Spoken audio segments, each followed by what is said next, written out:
Mic check for the YouTube stream. Mic check for the YouTube stream.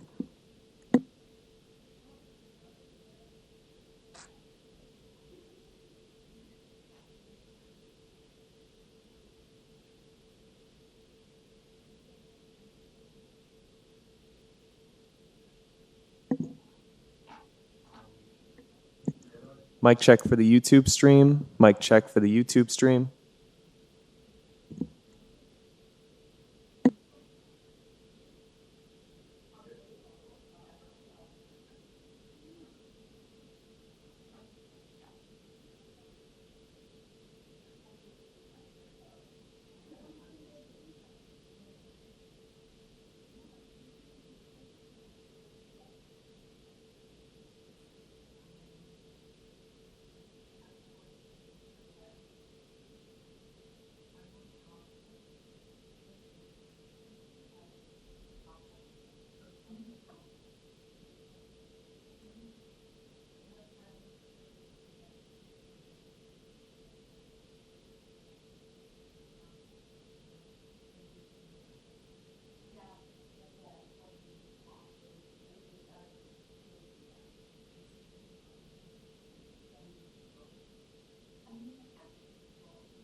Okay. Good morning, everyone. Welcome to the City of Toronto Committee of Adjustment Panel, Scarborough District. Today is June 23rd, 2022. Due to the COVID-19, Committee of Adjustment public hearings are being conducted virtually by electronic means through WebEx webinar.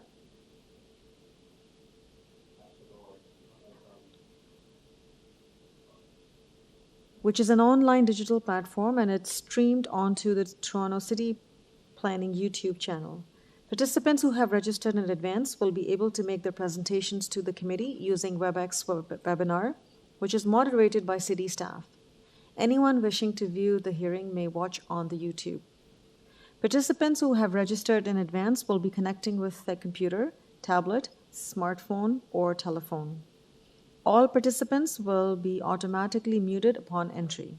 When your item is called, each participant will be unmuted by the operator, one person at a time. We ask that you also mute your devices until you are called on to speak. This morning, Committee of Adjustment is running a pilot test during this session of our hearing to offer attendees the option to appear by video. Those attendees that have registered in advance to attend by video will be temporarily upgraded to panelist when your item is being held. During this time, your camera will be enabled. You will only be visible during your 5-minute allotted time, speaking time. At all other times, your video will be disabled and you will be reinstated as an attendee. Committee of Adjustment staff will share presentations submitted in accordance with the written submission deadline. Members of the public and participants are not allowed to use share screen or any other panelist controls during a video appearance. The host will remove you from the panelist role if you fail to respect this instruction. Before we begin, we acknowledge the land we are meeting on is the traditional territory of many nations, including the Mississaugas of the Credit, the Anishinaabe, the Chippewa, the Haudenosaunee, and the Wendat peoples. and is now home to many diverse First Nations, Inuit, and Métis peoples.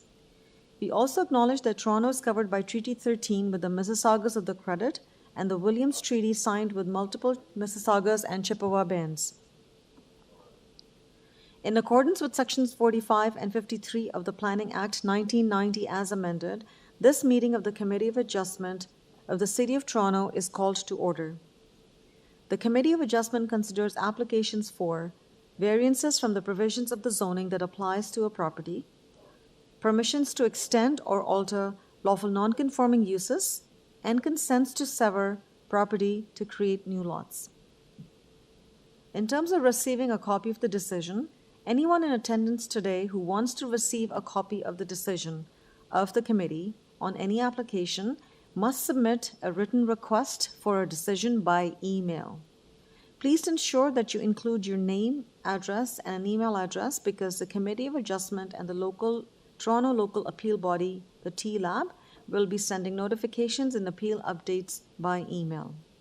If you do not agree with the decision of the committee, decisions may be appealed to the TLAB or in some limited circumstances to the Ontario Land Tribunal, OLT.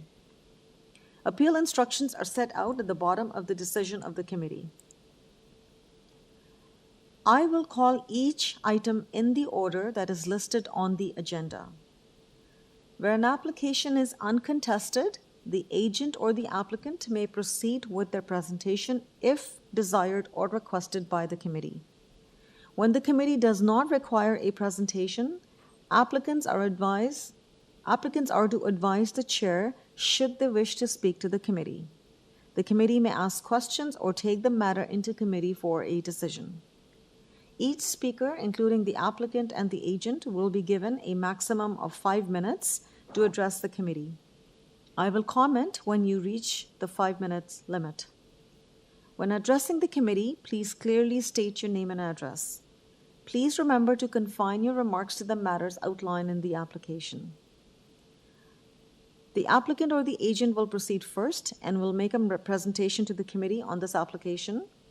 Please note that the committee may not entertain revisions to the proposals at the hearing today. The committee may decide to defer the application if it's substantially revised to ensure that the revised application is accurate and that all those who are entitled to receive the notice of an application are informed of the revisions. Individuals either in support or in opposition to the application will then be invited to speak. Committee members may ask questions of each speaker after they have finished their presentations. I would like to comment here that repeating the same comments will not advance your cause, so please confine your limits to the matters as related to the application itself. You will be given your 5 minutes to speak, but ensure that the matters pertain to the application and matters that are within the jurisdiction of this committee.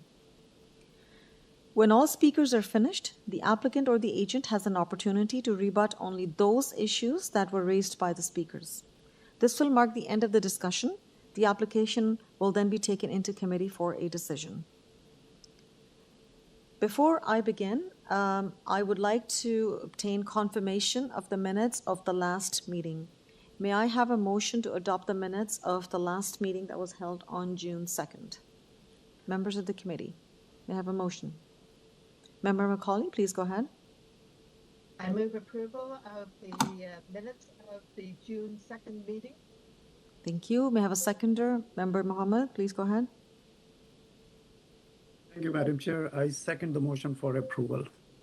All in favor of this motion?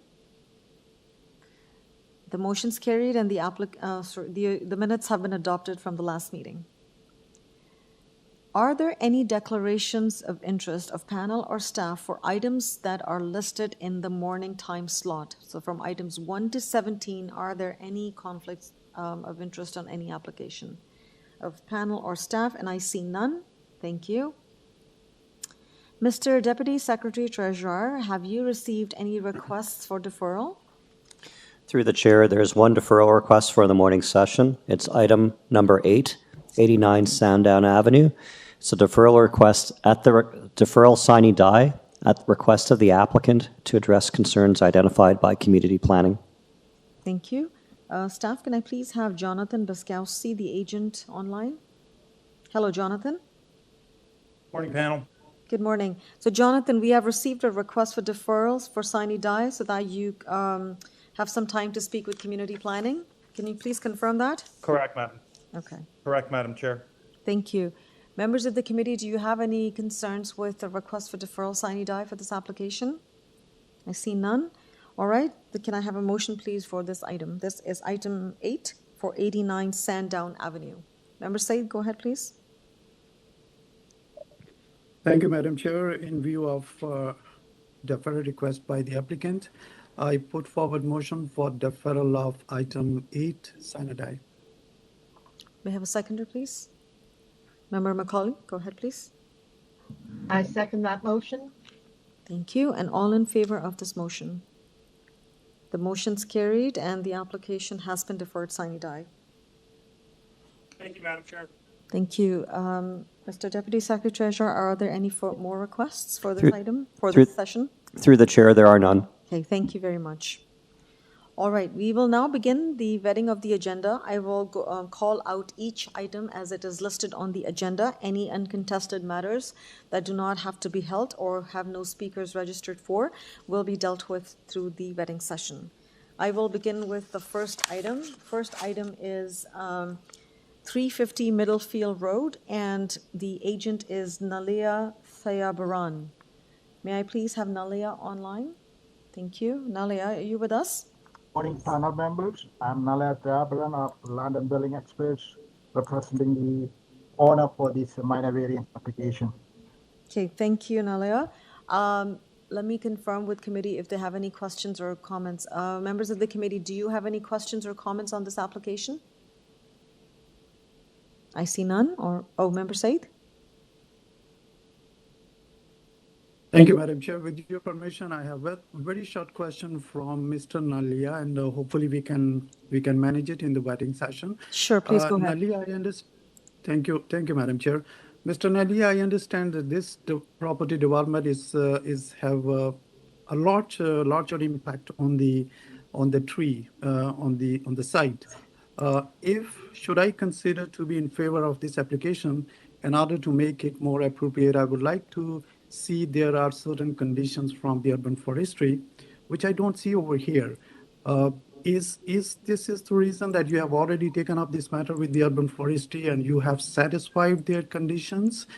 Or if the conditions, like I can see 14 trees are going to be removed, almost more than 30 trees are going to be protected, many trees to be injured. So I would like to include those conditions over here. So what's your comment on that?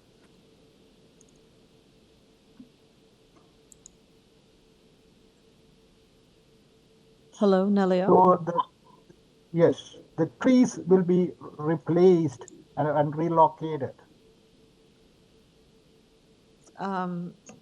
Staff would like to make a comment here. Through the chair, there's an associated site plan application that's being reviewed concurrently. These matters will be secured through the site plan application. Okay, thank you.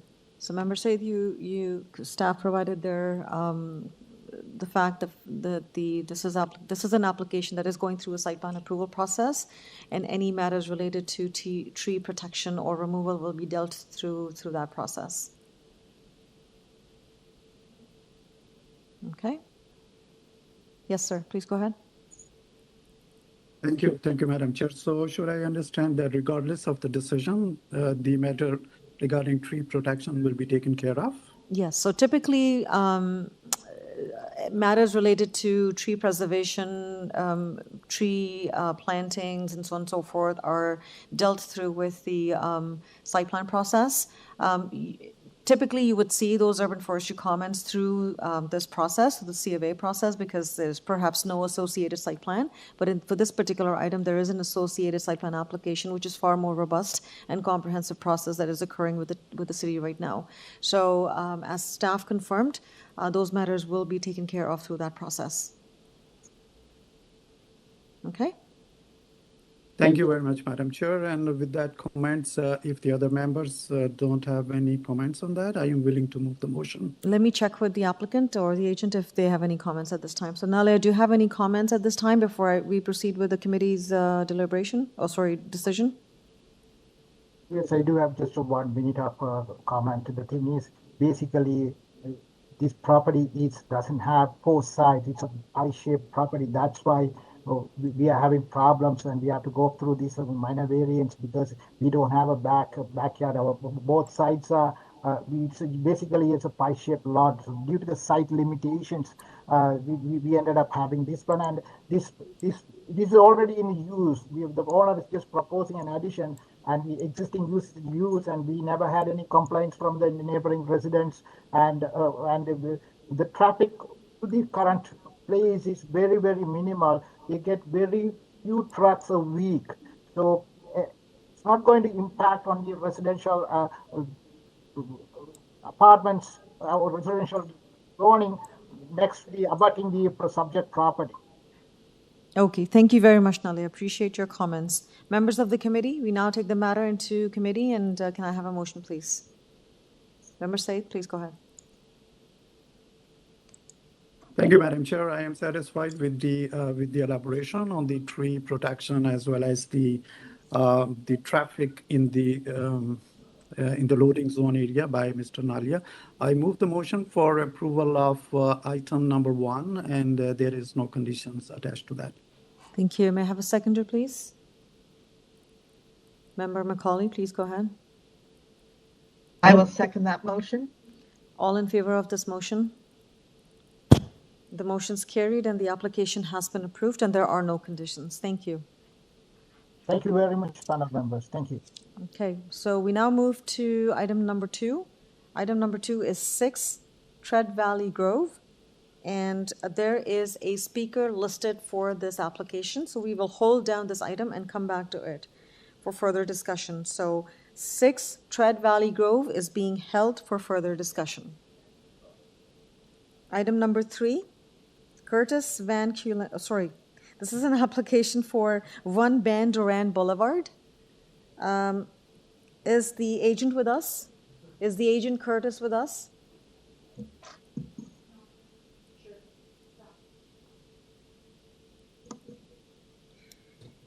Curtis, are you with us?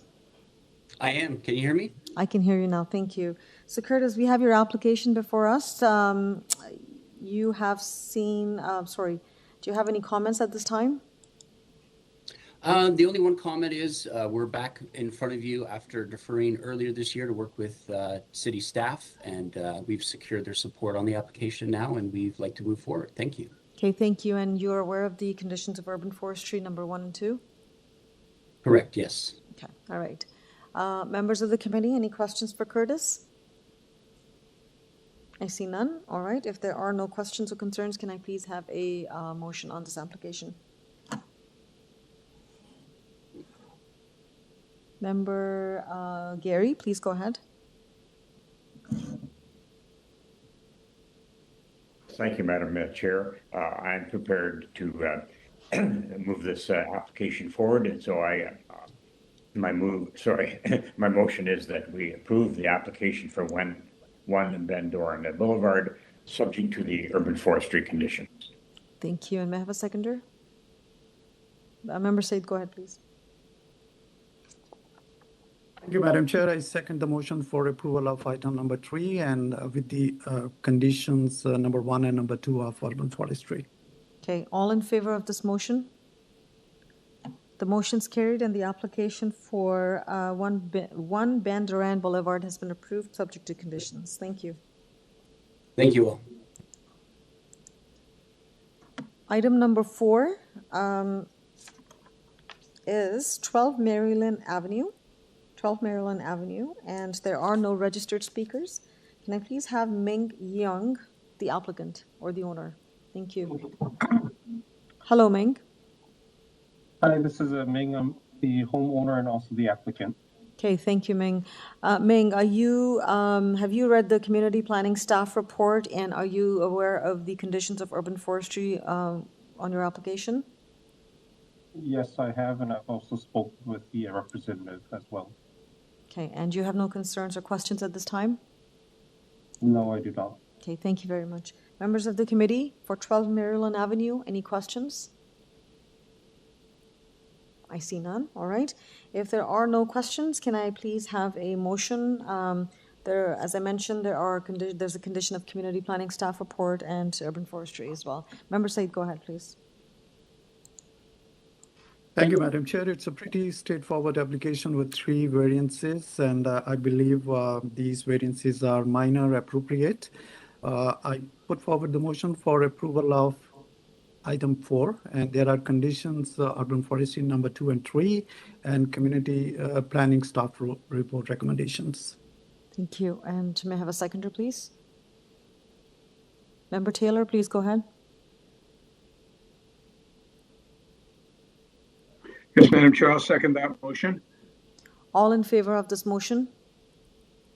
The motion's carried, and the application for 12 Maryland Avenue has been approved, subject to conditions. Thank you.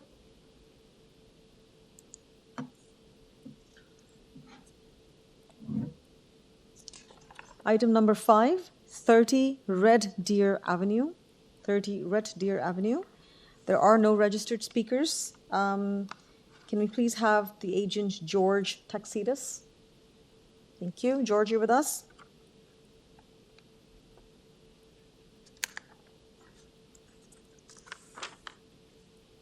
Hello, George.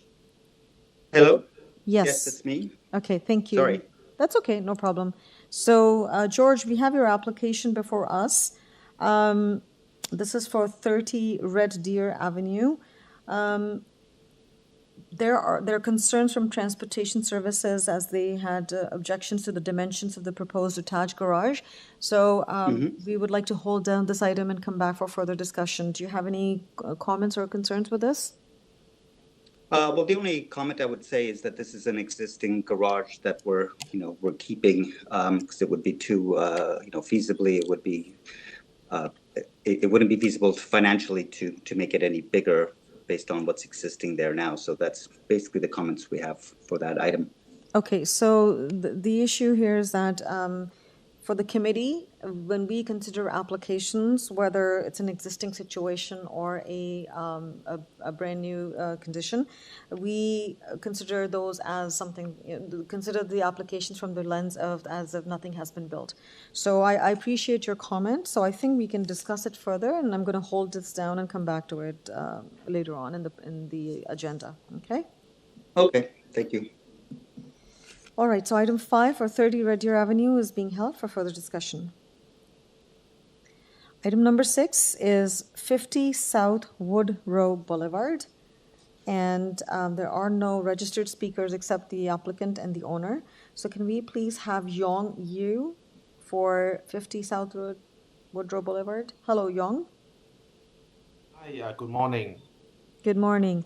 So, Yong, we have your application before us. Do you have any comments at this time? I don't have any comment. It's, yeah, please. Okay. Okay, thank you very much. Members of the committee, any questions or comments? There are no conditions as far as I can see. It's a straightforward application with one variance that's being requested. I see none. All right, so if there are no comments, can I please have a motion? Item 6. Member Taylor, please go ahead. Yes, Madam Chair, a pretty straightforward application. I'm satisfied that the variance requested meets the 4 tests under the Planning Act, and I move approval without conditions. Thank you. And may I have a seconder, please? Member Said, please go ahead. Thank you, Madam Chair. I second the motion for approval. There are no conditions to that. Okay, all in favor of this motion? And the motion is carried. Application for 50 South Woodrow Boulevard has been approved. Thank you. Thank you.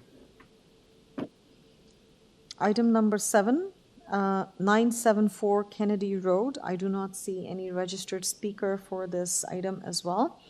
Can I please have the applicant, Yasu Somalingam, please? Yasu, you're with us? Yes, Madam Chair. This is Yasu Somalingam, authorized agent on this. Okay, thank you, Yasu. So, Yasu, have you read the community planning staff report? Yes. And have you read the recommendations? And do you have any questions or concerns with what is being proposed or recommended? No, I'm okay with that. Okay. We're okay with the recommendation. Okay, thank you. And you're also aware of the urban forestry conditions? Yes, yes, ma'am. Okay, thank you. Members of the committee, any questions for Yasu? I see none. All right. Can I have a motion, please? Member Said, go ahead, please. Thank you, Madam Chair, and thank you, Mr. Yasu, for agreeing to the community planning staff report recommendations, as well as to the urban forestry conditions. In view of that, Madam Chair, I move the motion for approval of item number 7, subject to the conditions of urban forestry, condition number 2, and community planning staff report. Just want to make a friendly amendment. As amended, Yeah. as amended, yes. It was Thank an you very amended much. application, so you confirm that it's an amended application and you're recommending approval subject to conditions of urban forestry and community planning staff report. Okay. Yes, Madam Chair. May I have a seconder, please? Member Macaulay, please go ahead. I second that motion Right, and all with the same conditions. Okay. All in favor of this motion? The motion is carried and the application for 974 Kennedy Road has been approved. Thank you. Item number 9 is 155 Santa Monica Boulevard, and there are no registered speakers. And can I please have Jonathan Basowski, please, for this application? Okay. Jonathan. Morning, Madam Chair. Good morning, Jonathan. So, Jonathan, we have your application before us, and we also have before us a community planning staff report with a recommendation that should the committee approve this, it be tied to the site plan. Do you have any concerns with that condition? I do not. I do not. And do you have any comment at this time? This is an as-built structure. Again, it is a front addition. I did submit some photos showing that this is a common characteristic throughout the neighborhood. In addition, this isn't an entire front enclosure of the property. It is a portion that does leave some exposed. Okay. Thank you for that clarification. Members of the committee, any questions? Member Said? Thank you, Madam Chair. Mr. Jonathan, I understand this is a semi-detached dwelling and the entire front open area is being enclosed. It could have certain issues with the neighbors. I hope you have taken up this matter with the neighbors and there is no issue from them. What I would say is it isn't a full enclosure, but through you, Mr. Chair, Madam Chair, it is a correct neighbor. And I think an indication of the lack of that adjacent neighbor appearing today or submitting a letter of objection shows the lack of impact they feel on their existing side of the property. Okay. Thank you, Jonathan, for that clarification. Member Macaulay. I have a question for Jonathan. This is an existing condition. How long has it been existing? I submitted some photos. I believe it is somewhere in the past couple of years it has been built and enclosed, and it is under an OTC from the City of Toronto. Okay, thank you. That's probably why the neighbor has no objections. They're used to it now. Sometimes the good and the bad of an as-built, you do see already what that impact is because you've been living with it. So correct, through you, Madam Chair, Ms. Macaulay. I wouldn't justify that, but I hear what you mean. So on that note, if there are no further comments, could you please, can I please have a motion? Member Said, go ahead, please.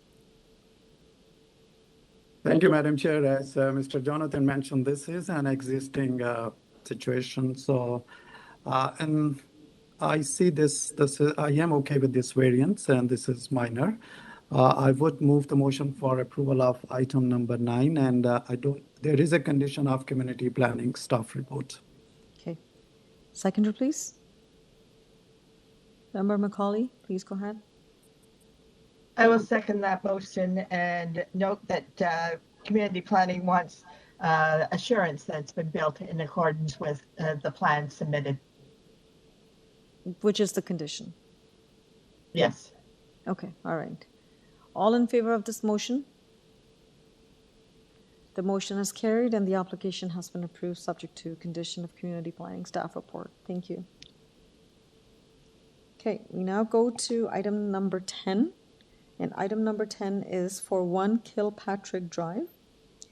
There are, the owner and the project architect have registered to speak. I don't see any other speaker. Can I please have the applicant and the owner, Habibur Rahman, please? He's not there. Mahmood Hassan? Hassan, I'm here. Yes. All right, thank you, Mahmood. So Mahmood, we have your application before us. Have you Yes, read please. the community planning staff report and the recommended condition? Yes, yes. And you're also aware of the conditions of urban forestry? Yes, there's 2 conditions, yes. Okay, and you have no concerns or questions regarding any of those conditions? No, we are fine. And we submitted a written statement. That is what actually I wanted to say. We wanted to say. Okay, all right, no.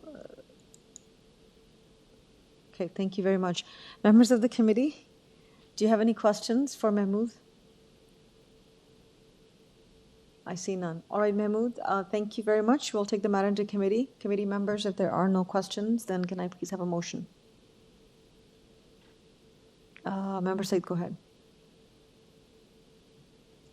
Thank you, Madam Chair, and thank you, Mahmood, for acknowledging and understanding the community planning staff report recommendations as well as urban forestry conditions. I will be including that in the conditions of approval. Madam Chair, I move the motion for approval of item number 10, subject to the urban forestry conditions as well as community planning staff report conditions. Okay, may I have a seconder, please? Member Gary, please go ahead. Yes, Madam Chair. I second that motion to approve with those conditions. Thank you. And all in favor of this motion? The motion is carried and the application for 1 Kilpatrick Drive has been approved, subject to conditions of urban forestry and community planning staff report. Thank you. Item 11 is 50 Marlbank Road, and I see that there are 2 speakers registered from the neighborhood to speak. So we will hold down this item and come back to it in the main body of the meeting. Item 11, 50 Marlbank Road, is being held for further discussion. Item number 12 is 63 KILGREGGAN Crescent. There are no registered speakers from the neighbor except the owner. Can I please have Emma? Is this on? Yeah. Hello, good morning. Hello, good morning, Emma. Hello, good morning, Emma. I think there's another device that's on. That's on. I don't. Could you please turn off any other device that you may have? Any other device?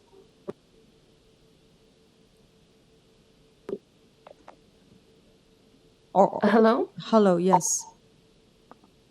Okay, let's carry on. So, Emma, we have your application before us, and do you have any comment at this time? No, we do not. Okay, thank you. Members of the committee, any questions for Emma? All right, I see none. Thank you very much. If there are no questions or comments on this application, can I please have a motion? This is 63 KILGREGGAN Crescent. Member Taylor, please go ahead. Yes, Madam Chair, I see this as a very straightforward application, and I'm satisfied that it meets the 4 tests under the Planning Act. I move approval with no conditions. Thank you. And may I have a seconder, please? Member Gary, please go ahead. Yes, Madam Chair, I second that motion to approve and no conditions. Thank you. All in favor of this motion? The motion is carried and the application has been approved. Thank you. Thank you very much. Okay. All right, we are going to go to item 13 now, and item 13, I don't see any registered neighbors, speakers from the neighborhood. We have the agent, Yasu Somalingam. Hello, Yasu. Yes, Madam Chair. This is Yasu, authorized agent on this application. Okay, just want to confirm the address. This is 127 ASHRIDGE Drive. And That's correct. okay, Yasu, you're familiar with or have you read the urban forestry conditions? Yes, Madam Chair, I'm okay with that. Okay, thank you. Members of the committee, any questions for Yasu? I see none. All right. If there are no questions or comments, can I please have a motion? This is 127 ASHRIDGE Drive, and the only conditions are from Urban Forestry. Member Said, go ahead. Thank you, Madam Chair. I move the motion for approval of item number 13, and there are two conditions, condition number 1 and 2 of Urban Forestry. So this approval is subject to these conditions. Okay, thank you. May I have a seconder, please? Member Macaulay, please go ahead. I will second that motion, again, subject to the two conditions of Urban Forestry. Okay, thank you. And all in favor of this motion? And the motion is carried. The application has been approved. Thank you. Moving along, item 14. Item 14 is 2 ELMVIEW Drive, and there are no registered neighbors who have registered to speak. Can I please have Julia Bork, the agent? Hello, Julia.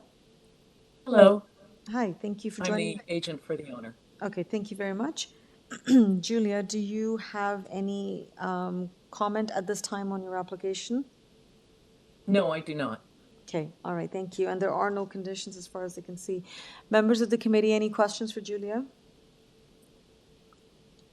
I see none, all right. If there are no questions or comments, can I please have a motion? This is 2 ELMVIEW Drive. Member Said, go ahead.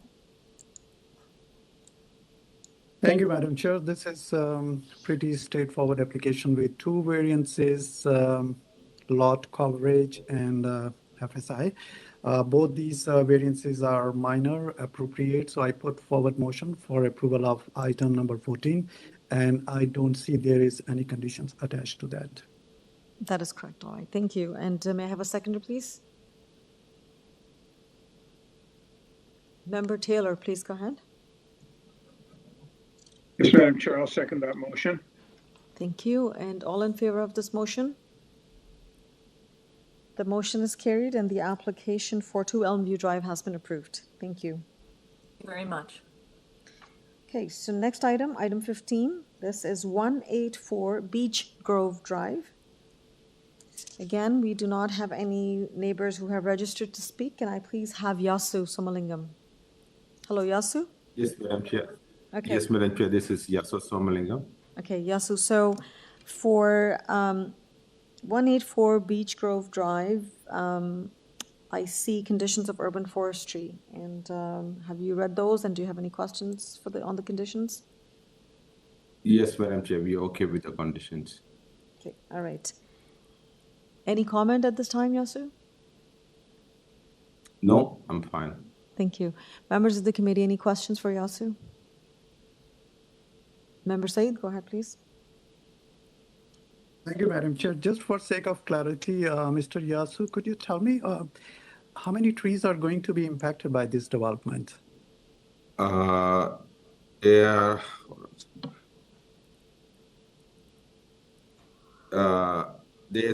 no impact on the trees, but we'll be putting a tree protection. And there's one tree is proposed, that means it's near to the driveway, but there's an existing driveway as well. So should be okay, but we'll still go through the urban forestry approval on that. So there is no removal or injury of the tree, right? No. Mm-hmm. Thank you. So if you look at the conditions of urban forestry, it's condition number 2 and 3. Okay, all right. If there are no further questions or concerns, can I please have a motion? Member Said, go ahead. Thank you, Madam Chair. I move the motion for approval of item number 15, and there are two conditions which Mr. Yasu has already acknowledged, condition number 2 and condition number 3. Okay. May I have a seconder? Member Macaulay, go ahead, please. I will second that motion. All right, thank you very much. And all in favor of this motion? The motion is carried and the application has been approved subject to conditions of urban forestry. Thank you. Thank you. Thank you much. Okay. Item 16 is 1 North Drive. And I see that there is a neighbor who has registered to speak with us, so we will hold down this item and come back to it in the main body. Sorry? Through the chair, the registered speaker is not registered. Oh, Is not here. is not here. Okay, all right, so we can proceed. You can proceed. Okay. All right, so staff has confirmed that the speaker who had registered to speak with us is not connected or is not online, so we can proceed with this application. This is item 16, 1 North Drive. Can I please have Felix online with us? Good morning, Felix. Good morning. My name is Felix Leichef of 33 Fernwood Park Avenue, Toronto. Okay, thank you, Felix. So we have your application before us, and I do not see any conditions. Do you have any comment at this time? No, everything I think is submitted what was necessary. Okay, thank you. Members of the committee, any questions for Felix? I see none. All right, can I then have a motion, please, on this item, item 16? Member Said, go ahead. Madam Chair, with your permission, may I make a comment before that? Since the speaker is not there at the moment, can we wait and come back to the item when we do in details to give the speaker a chance if he's still not able to log in?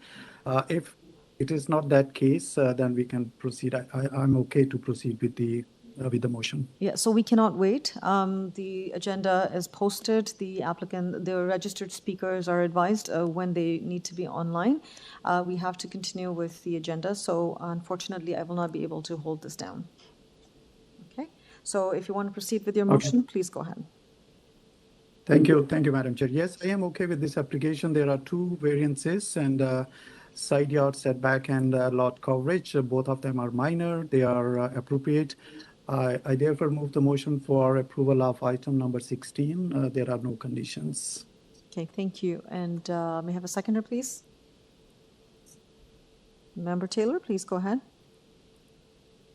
Yes, Madam Chair, I will second that motion. All in favor of this motion?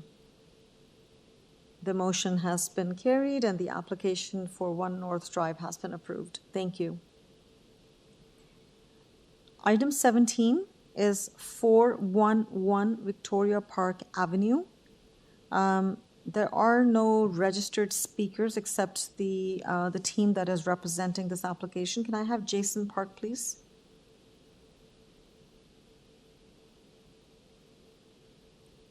Hello. Oh, he's on video. Hello, Jason. Good morning, Madam Chair. Can you see me? Yes, I can see you. Thank you very much for joining us this morning. Jason, I understand that you have a presentation to make.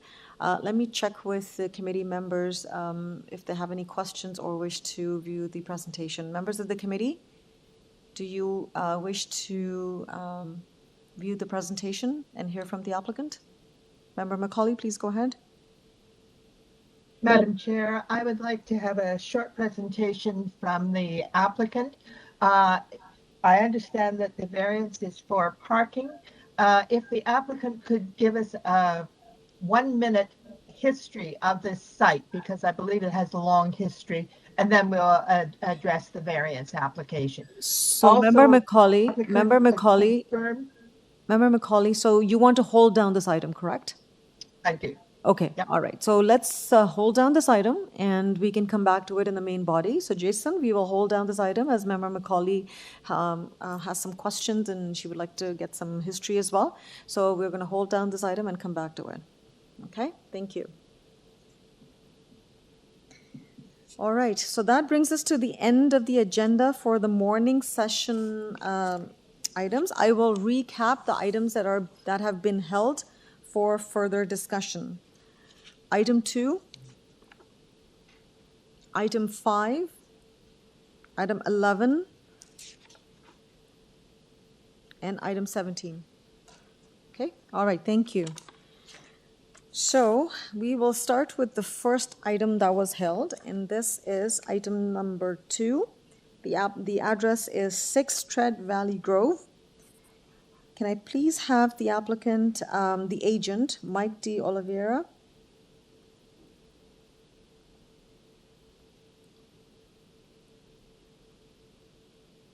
Hello, my name is Mike Oliveira. I'm here acting on behalf of 6 TREDVALLEY Grove, and I'm with Replacement Design, located at 911 Davenport Road. Good morning. Good morning. Thank you, Mike, for that introduction. We have your application before us. It is an application to construct a partial second, third-story addition to the existing 2- and 3-story detached dwelling, and we have 3 variances before us related to FSI, setback, and the setback to the shoreline. Okay. Would you like to make a presentation, or would you like to dive right into the questions?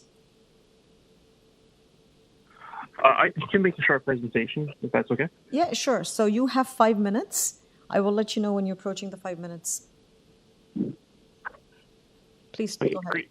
So as you mentioned, we're seeking relief to the bylaw to create a 3rd-story addition and partial 2nd-story addition. The variances we're seeking are well in line with previous applications that the committee has seen in the past, and our clients have had extensive discussions with neighbors since our original deferral, which has resulted in the local councillor revoking their concerns, along with the community group CCRA replacing their initial letter of objection with one now of support. We've also been able to collect 5 letters of support from some of the surrounding neighbors. Upon designing the new additions, the client stressed to us that this is a home they want to spend the rest of their lives in with their growing family. And with this in mind, we attempted to design something that would comply as closely as possible to the bylaws while also giving them what they needed in order to proceed in this home. It is important to us that we limit the increase of the overall footprint of the building, which we achieve by limiting the size of our additions to that of the existing width and depth of the floors below. As you can see from the elevations, the majority of the additions are within the existing roof slopes and gaps, which helps minimize the overall impact of the home while also providing solutions to existing water issues. As you can see on the slide that's up on the screen right now, that is up on the 3rd floor. That is right in between the existing 3rd floor on the left and right of the home. It constantly pools with water there, so part of this addition will help address those concerns as water is leaking through this flat roof portion. These are older homes. This is quite common with any old flat roof. I'm sure many of you have seen this already. Although we're asking for 0.56 floor space index, the existing home is already over and is only a difference of 49.87 square meters, or 0.07 in relation to the existing condition, which, as I mentioned, is over 0.49. So any change or addition would have resulted in us here at the committee. As for the rest of the variances, they all relate to setbacks, and I believe they're quite minor when you take into account all the variances relate to existing conditions of the home. We're building completely on top of the existing footprint, and the decks as well are within the existing footprint of the existing decks. We're simply rearranging portions of it and moving stairs from the back to the side. So there's really no change here to any of the existing conditions. And I'd like to point out Ravine and TRCA have also submitted reports that they have no concerns with these items, even though we are completely within the TRCA and Ravine. As you can see on the site plan too, there are no trees close to this section. We're well away from any kind of injury here. But I know we're subject to urban forestry conditions, and we're okay with that. We're working through those with them as well. Open to any questions you might have. Okay, thank you very much, Mike. Members of the committee, do you have any questions of Mike at this time? Member Said, go ahead. Thank you, Madam Chair, and thank you, Mike, for your presentation. You have a clear understanding of DRCA requirements as well as the urban forestry, as you mentioned. Regardless, you have to go for the permit from the TRCA, but simultaneously, I see TRCA is asking you for certain corrections, and I understand these are for the variance number 3. So could you just go there and elaborate on that, what these corrections are, or have you made these corrections? We provided the additional dimensions to TRCA. They've mentioned some issues on the notice, but the intent behind applying for a zoning notice to the city is for them to confirm the interpretation of the zoning bylaw and to confirm if there are any variances triggered based on this interpretation.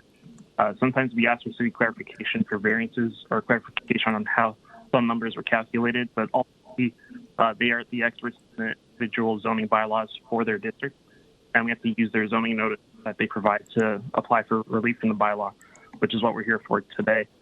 So any issues with that, we'll have to sort out with the zoning examiner.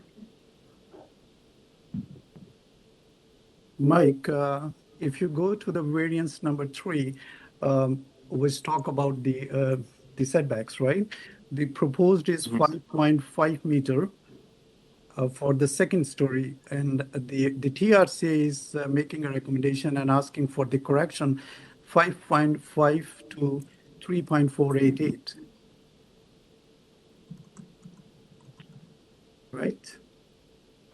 Yes, I understand that. So it's something we'll have to sort out with the zoning examiner and confirm if there's a mistake that's different.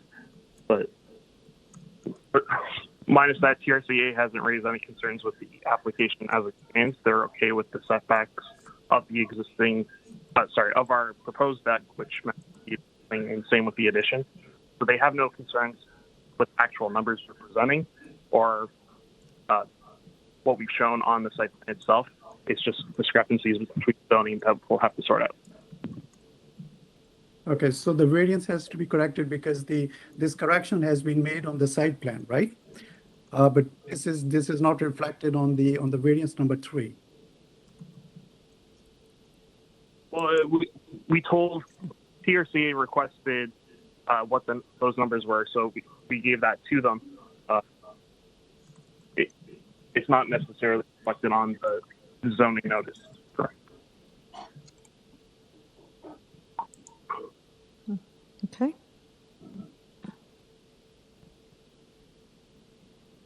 Member Said, any further questions?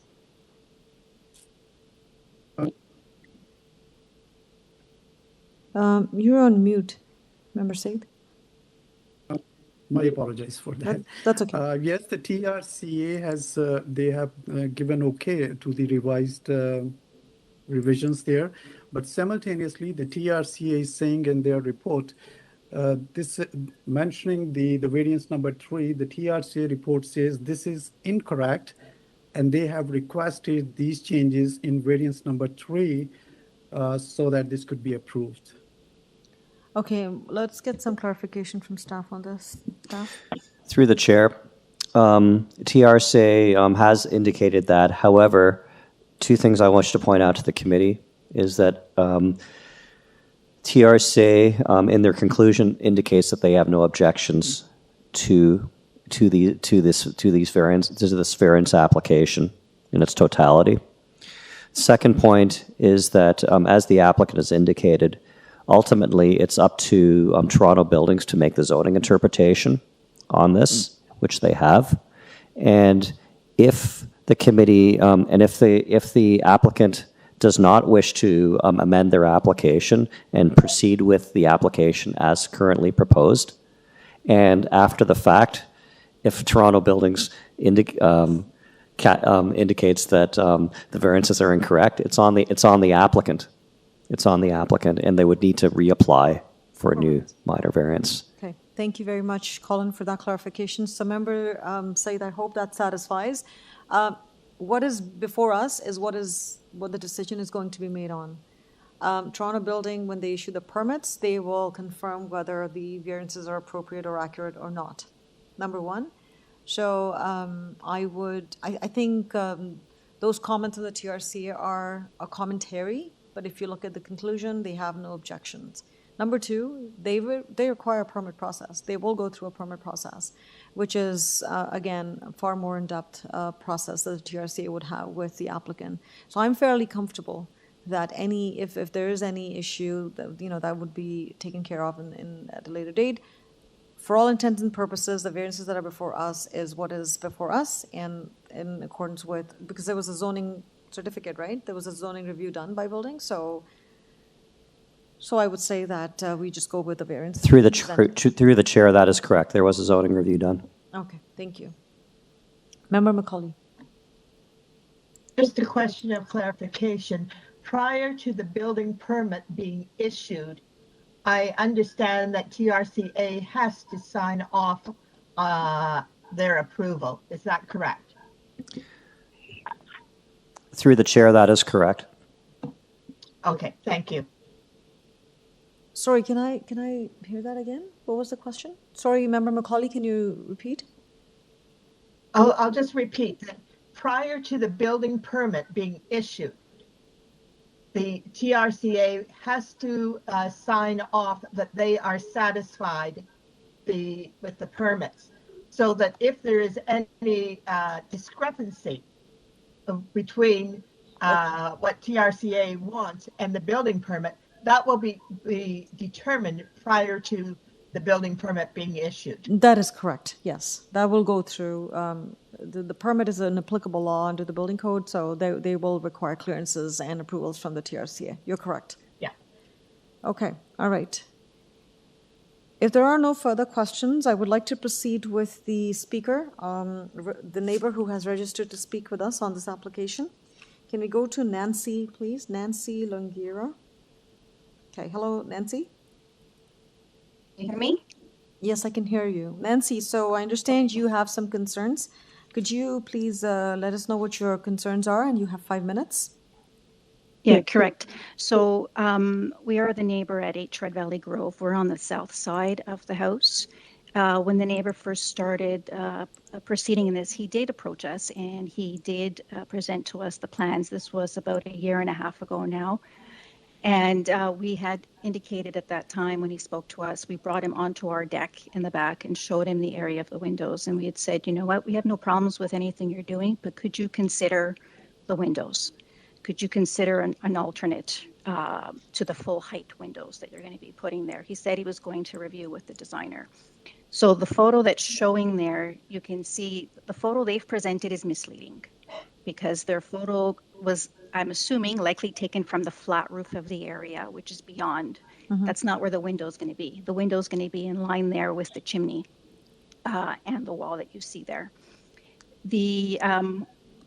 And the windows, it doesn't really show here, but it shows on the plans, the windows are on each side there are 6 feet wide and 7 feet tall for a total of about 82 to 84 square feet of glazing right there, overlooking our deck. So if we can see that, they can see us.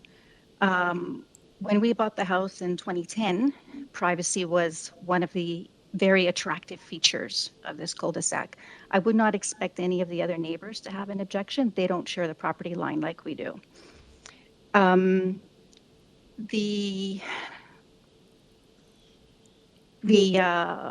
Now you can see there we enjoy our privacy. So you can see even to help us with our second floor, we included that little screen there. We can't take that any higher. To give us more privacy for the third floor. So we did what we could within our control. Now, I wanted to make a comment. I mean, CCRA, the local community association, provided a note also indicating they're supportive. I don't think they came onto our deck to see how it would affect us. And they indicate they did an inspection. I don't know what their qualifications are, and I don't think that they went onto their roof as well. So Nancy, sorry to interrupt you. So just wanted to pivot the discussion. So we did receive your letter of objection, and we have these photos which are being pulled on the screen as you speak. We totally get that. But I want to sort of draw your attention to or hear from you exactly which one of these variances would be are of concern to you. I can appreciate the windows and the privacy, but unfortunately those are not matters that are within the jurisdiction of this committee. I mean, there could be windows because of code requirements, fire requirements. I'm not sure. I'm just sort of mentioning those to you. But I want to really hear from you. What is your particular concern with these 3 variances that are before us today? It would be related to the additional area, because that additional area is going up onto the 3rd floor. I have no objection with the 2nd floor and making this work for a young family. Okay. That additional space, right? It would be related to that one there. And the rationale is being used to help with the leakage through the roof, and that's a structural flaw. I'm an engineer. I don't use the term structural flaw lightly. My career, 25 years, has been investigating water leakage. We don't need to put a roof on to stop water leakage to build on top, and you certainly don't need 84 square feet of glazing to do that. So it is all related to the additional area. Okay, so just sort of to keep it straight, you're concerned with the variance number 1, which is the request for increased floor area. Correct. Okay, all right. Yes, I mean, as I said, I can certainly appreciate that, that there will be impact on the property from a privacy concern, from a privacy issue perspective, but unfortunately, we can't determine that. We can't ascertain that because that's not under our purview.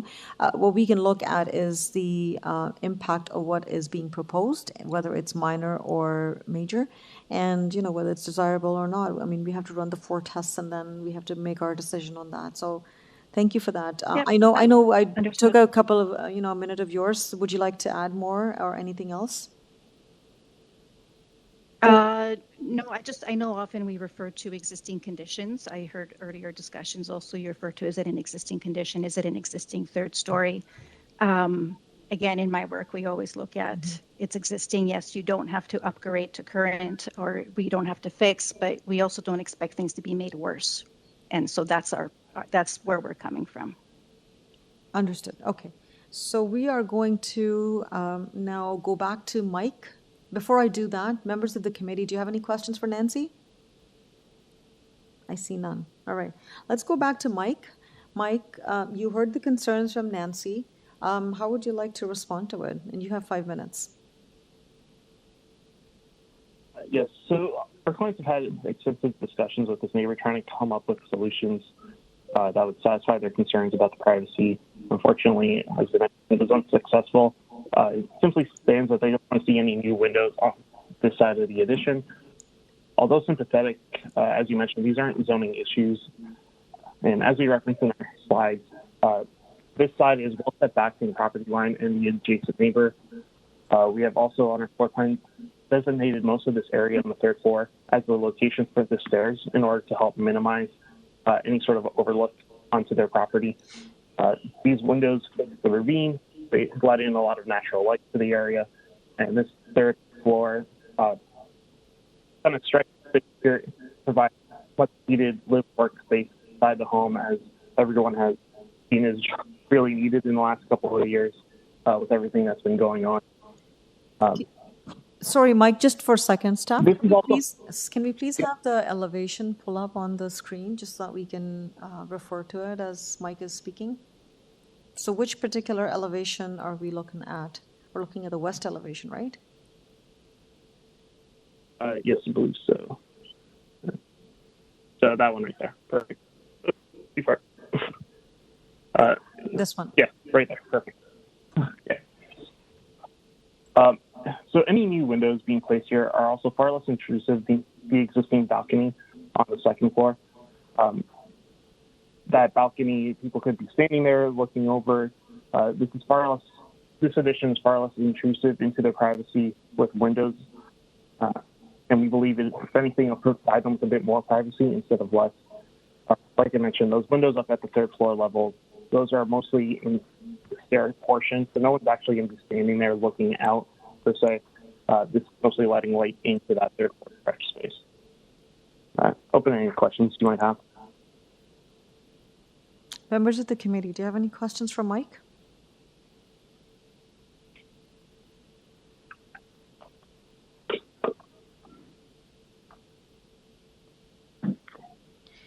Okay, I see no questions. Mike, we will take the matter into committee, and before I do, is there any closing remarks? I believe that you have the slides in front of you. You have our kind of rationale behind the variances already. So open to anything that you might have questions about as you deliberate back and forth. But I believe it's pretty straightforward what we're asking.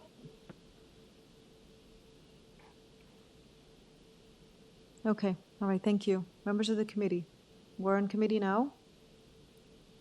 And any comment? Member Macaulay, go ahead, please.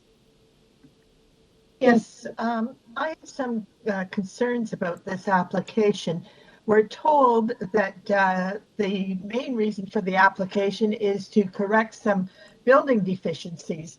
But we're also told that they want to increase the size of the building substantially, need an increase in the gross floor area, and that the addition is on the third floor. So I'm a little concerned about the impact of this development and whether it really is appropriate in terms of an increase in the gross floor area. I'd be interested in hearing what other members have to say. Other members, any comment?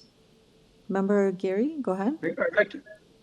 Oh, and then Yes, thanks. we'll go with Member Gary and then with Member Taylor. Thanks, Madam Chair. No, I'll just echo those comments by Member Macaulay. I too am concerned about the increase in the permitted floor area, and so I do have reservations. I don't feel I could be supportive of variance 1. That's my view of it.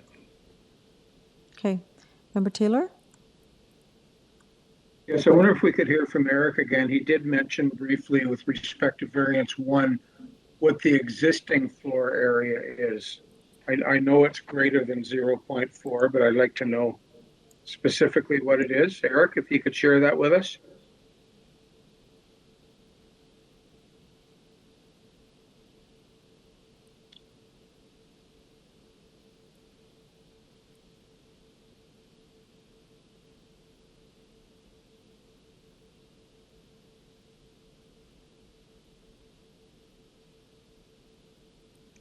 Okay, can we read it? Can you read it, Member Taylor? Can you zoom into the FSI? No, I'd like it pointed out to me. There are too many numbers. Okay, FSI, this is under building size. Okay. Right there. So it's 0.4. Can you zoom in a bit, Eric, on that? Yeah, so it's 0.4 required and proposed is 0.56 in terms of the numeric value of it. The GFA is 295.5, which is required, and what is being proposed is 413. Are you looking for existing? Yeah, Eric did mention, I'm sure, something like zero. It's existing. Okay, so it was existing FSI is 0.48 or 49. I think he said. I'd just like him to speak up and tell us what that number is. So it's the agent, and agent is Mike D. Oliveira. So, sorry. Through the chair, if you take a look on the gross floor area, where on the right-hand side there, maybe Eric, if you could zoom in on that. Right there, yes. I think you have to put a marquee window. Right click. No, right click, marquee zoom, yeah. Right there, perfect. So the gross floor area, if you look at existing, it is 2433, so 2433. And then proposed, so nothing on the ground floor. On the second floor, 1383.29 is being added. No, existing. And then 115 is being added. It's broken up a little differently. So those. And through the chair, this is in square feet, just to clarify. Yeah. I guess I'd like to be more certain about the actual, if any, increase in the massing of this building.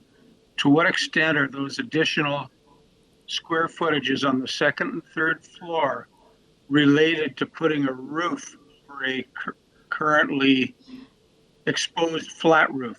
So what I can is this building deeper, wider? Okay. You know, I just don't. I'm not as concerned, I guess, as members McKay and okay. So we'll pull up the elevations to give us a better sense. But if you can look at it in terms of the FSI, existing is 0.49 and 0.56 is being requested. Yeah. Okay. All right. So maybe if we can see, were there any existing building drawings?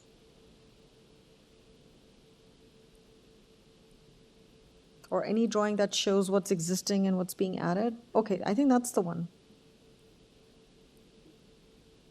So So if you can zoom in and maybe we can scroll from top to down.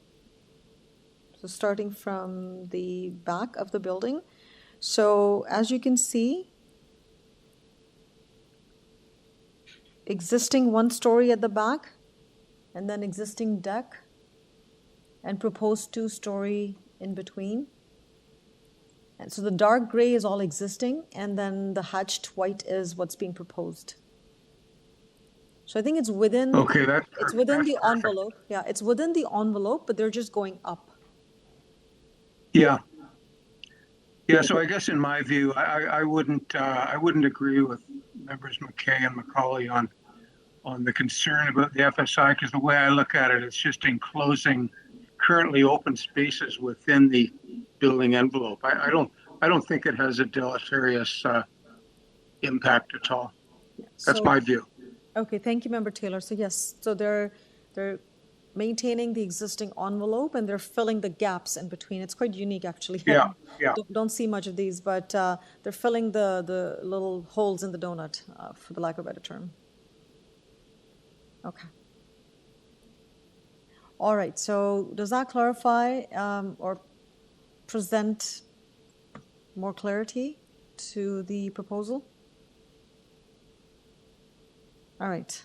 I believe it does, yes. Mhm. Okay, thank you, Member Taylor, for flagging that to us, and I think it added to my clarity for sure. On this note, if there are no further comments or concerns, can I please have a motion? Remember, we have the variances and we have to test them against the 4 tests. Minor, desirable, meets the intent of the OP, meets the intent of the zoning. Member Taylor, I saw your hand up. Please go ahead. Yeah, Madam Chair, I see this as an insignificant, non-impact application to in essence, put a roof on a couple of donuts. It doesn't change the massing at all, in my view. I see the variance as minor in nature and meeting all the tests of the Planning Act. And I move approval subject to Urban Forestry Condition 1 and the Community Planning Department condition. Okay, thank you. May I have a seconder, please? Member Said, please go ahead. Thank you, Madam Chair. I second the motion for approval, subject to the urban forestry condition and community planning staff report recommendations. Okay, thank you. And all in favor of this motion?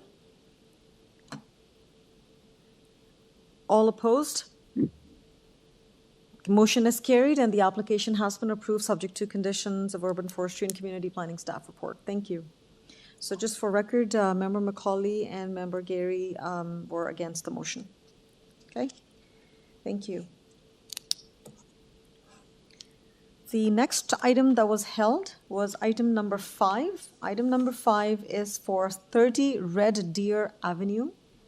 And we held it because Transportation Services had provided an objection and we wanted to further discuss it. So can we please have George with us? Thank you. Yes, I'm here. Okay, thank you, George, for your patience. So George, would you like to present or would you have any comments? I'm hoping that you have read the memo from Transportation Services and you are aware of what the concerns are. Yes, we've reviewed the memo. Again, this was a decision. We did explore a few options to enlarge the space, but it was, it was not feasible because of the existing foundations. We wanted to keep the as much of the structure as possible. So we moved forward without changing anything there. So again, it is an existing condition.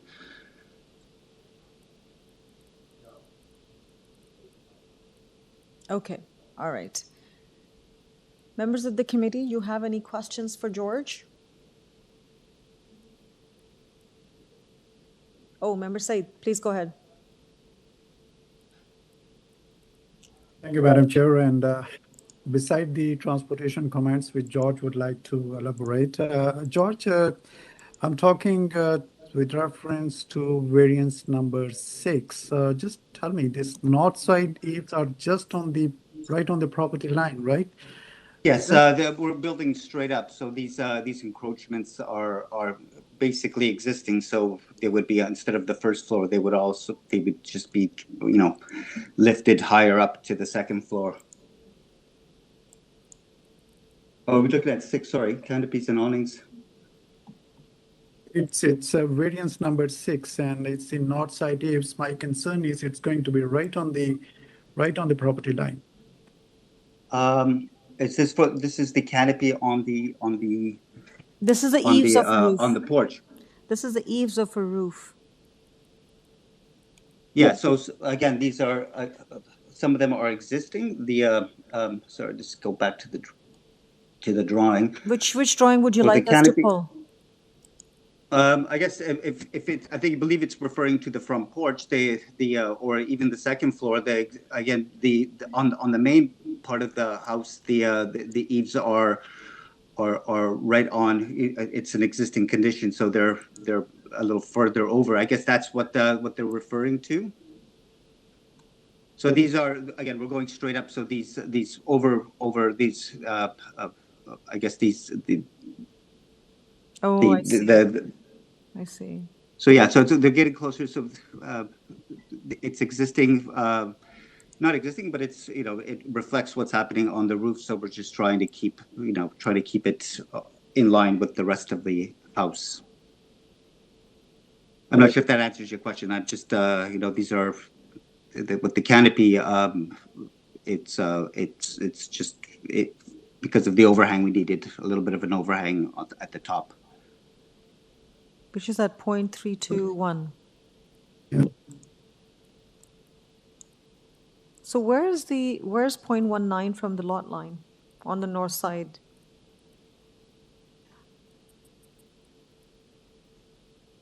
Is there a north elevation maybe? It should be.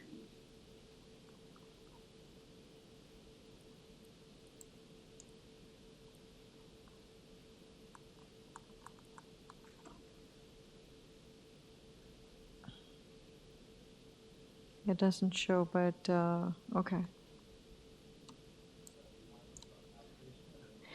I don't know what I want. I just wanted to see the setback from the lot line, any elevation that would show it. But it shows 0.501. Zoom in a bit, Eric, if you don't mind. So I think it's referring, sorry, I believe it's referring to the front porch canopy on number 6. Is that what we're looking at? Members say which one exactly would you wanted some clarification on?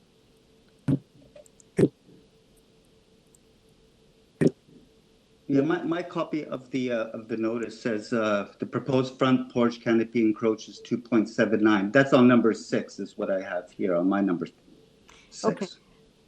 So no, it's a little different. Oh, I see. So this is number 7. So I see a number 7 here with the north side eaves are 0.19 from the law line. Okay, that's where the confusion is, I believe. Because I have mine looks a little different from yours. Number 7. So mine is stated as number 7. North side eaves is 0.19 from the lot line. So again, it's an existing. The face of on the north is we're building straight up. So that happens to be the projection further in, okay. I guess, from the existing house. Okay. My apologies for. I was looking at number 6, and my number 6 is something to do with the canopies and awnings. Yours is different than ours, and I don't know why it is, but it is. Okay. Does that clarify, Member Said? Yes, I am okay. I think the confusion was because he's talking about number 7, but when I see to the public notice, it's on number 6. I'm with you on that. Yes, you're right. It is indeed number 6. Okay. but we've seen where it is. Okay. Any further questions of George? Okay, I see none. George, any closing remarks before we take the matter into committee? No, I think I'm okay. If there are no other questions for me, I think I'm fine. Okay, I don't see any other question. All right, members of the committee, there are no other questions, then can we please take the matter into committee? And if you have any comments, please let me know. Otherwise, we can proceed with a motion.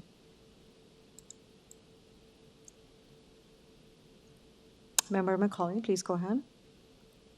Just a comment. I have from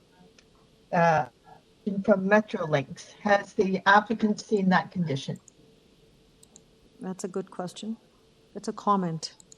It's a comment, Member Macaulay. And we'll pull it up. Through the chair, this is actually, if you go to the supplementary agenda, it's actually an advisory comment. This easement is not applicable to this application. Okay, all right. So in our supplementary agenda, there's an email from Metrolinx dated June 16th, and it says that these are comments and not a condition. Okay.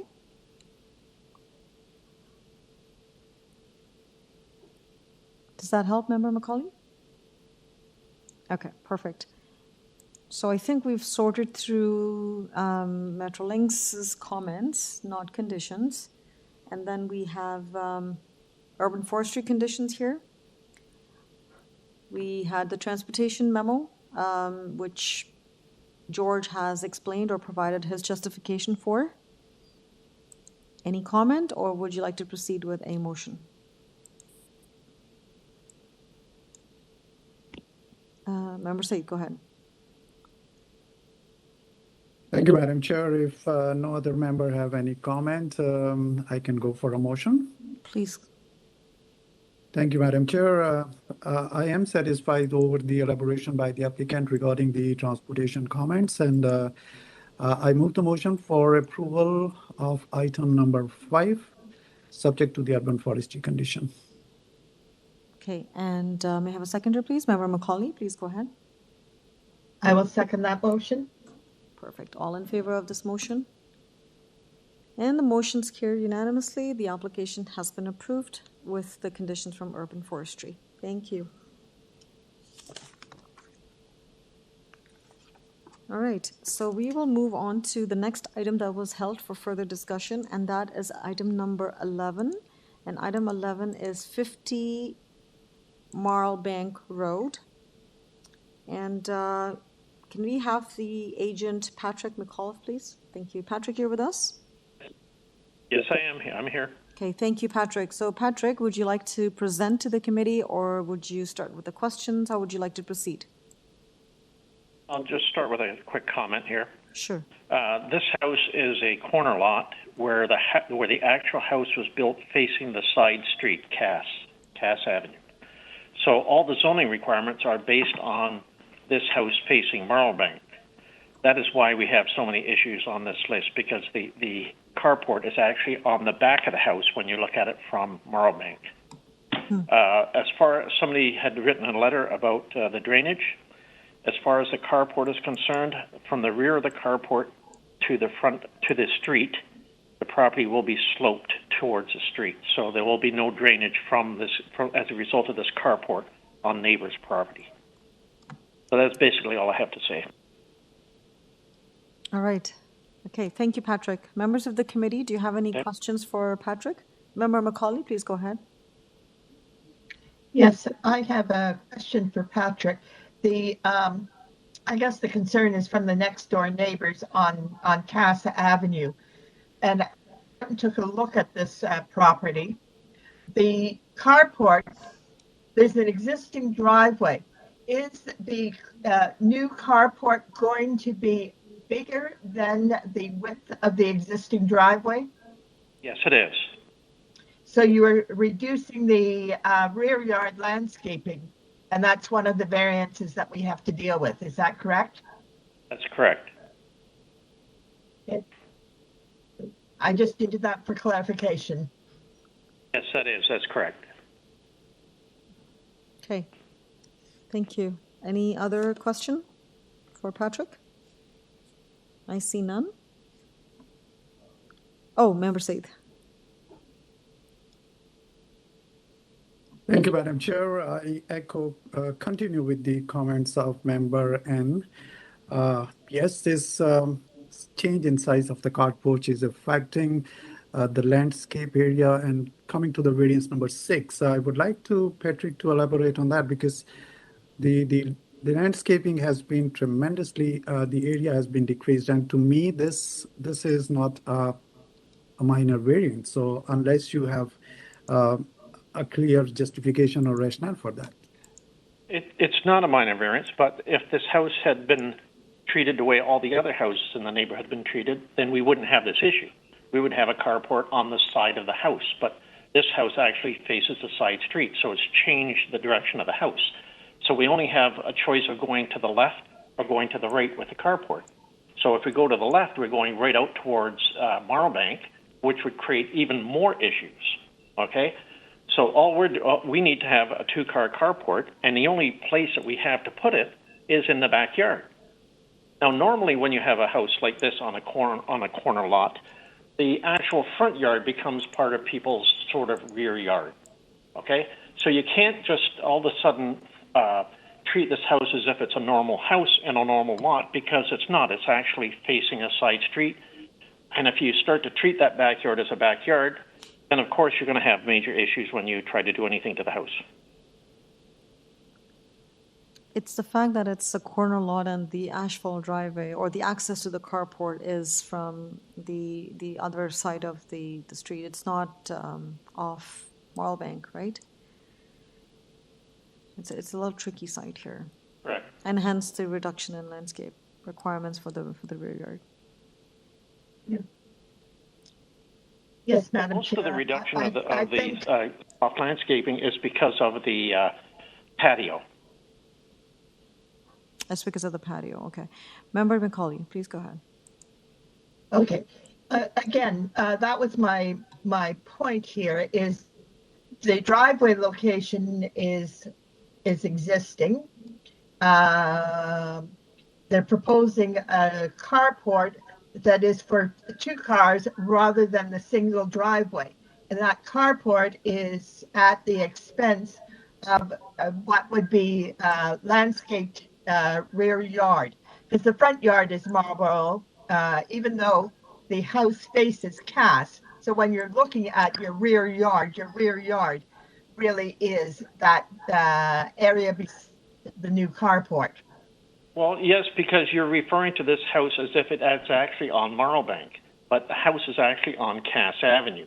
So what these people could actually do is fence in their front yard so it becomes their rear yard, because there's no driveway there on the part of the property that faces MARLBANK. So that basically means that they've lost all that property on MARLBANK because this house has been faced onto Cass Avenue. So you can't necessarily look at this as a rear yard to their property. I think I'm talking legally, that is the rear yard. Yeah, so legally it's from a rear zoning yard. standpoint, that's your rear yard. It doesn't really matter where the house faces. It's the front yard and the side yard and the rear yard. So that is the rear yard. My only point here is if you didn't have a double carport and continued with a single carport, you wouldn't need as big a reduction in the landscape. We have a front yard landscaped area that is basically useless. So to now pick on this so-called rear yard at the back of the house, which isn't really, it's on the side of the house. It's not a rear yard to this house. It may be technically on paper, but to this house, that is not a rear yard. Madam Chair, I'd be interested in hearing what the Sure, I can ask the other committee members, but I would also like to, or maybe I can park it for my comments later on. Okay, let's hear it from the other members. Any other member? Member Taylor. I guess I see this as sort of a constraint related to the corner location and the facing of this house. And in essence, I think what's being proposed here, in my mind, is reasonable. Needs a carport. Yeah. The carport's being put in my view, the only location it can go. So yes, so-called rear yard soft landscaping is impacted, but that's more sort of a definitional problem as opposed to a real problem. I would see the rear yard as being the little thin strip to the south of the house. But again, definitionally, I know why it's called a rear yard, but I don't see it as a major issue. Okay. Thank you, Member Taylor, for your comments. I echo your comments, and I would say that overall, on this property, like cumulatively, with the front yard, the technical front yard right now, fronting MARLBANK does not have any impervious surface. It's all soft landscaping. So cumulatively, the perviousness of the property will be maintained. That's sort of my opinion. I haven't done any mathematical calculation here in terms of how much exactly, but I think overall it would be able to achieve the imperviousness. The drainage issues are matters that are addressed through the building permit process, and every effort will be made to ensure that there's no adverse impact on the adjacent property. That's a requirement of the code. So that would be taken care of through the building permit process, in my opinion. Anyways, I wanted to park this for our discussion or deliberation, but I thought I'll just reinforce that at this point. Let's move on to speak with our neighbor who has registered here. So Mary Nicolaitis, who I would say we have also received a letter of objection as well. So Mary. Good morning. Good morning, Mary. So we have received your written submission as well. Thank you for taking the time to provide that in writing to us as well. Is there anything in addition to what you have already advised us that you would like to speak about today? Mary, are you sure there's no other device on? You may want to mute any other device that may be up at your end.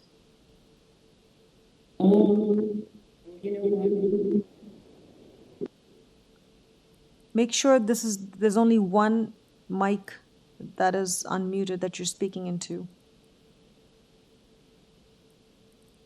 Hello?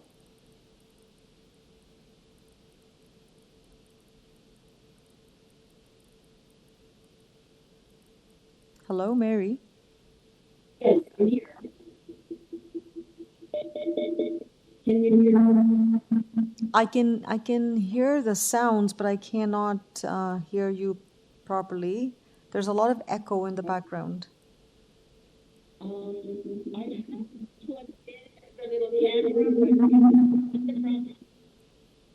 camera. I'm sorry, Mary, I can't.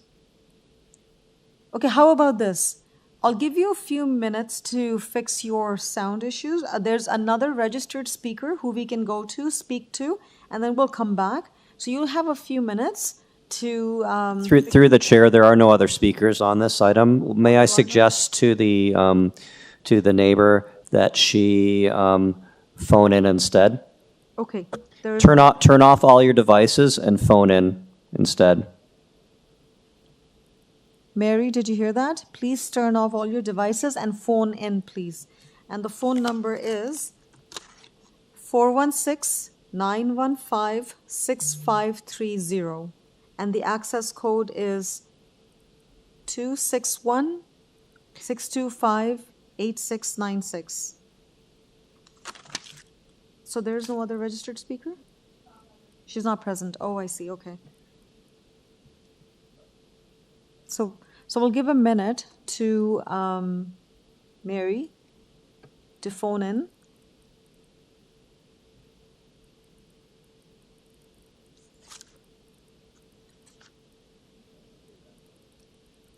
That was the event number on the screen. The phone number. The phone. Yeah.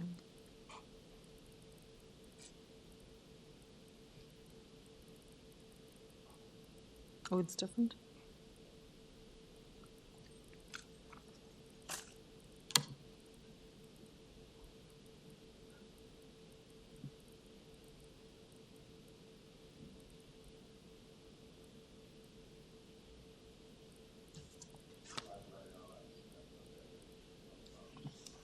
Okay, so Mary, if you're listening or watching on YouTube, please note that the event number or the code is what's on the screen. 2459-481-5265. When you phone in, please enter this access code to speak with us.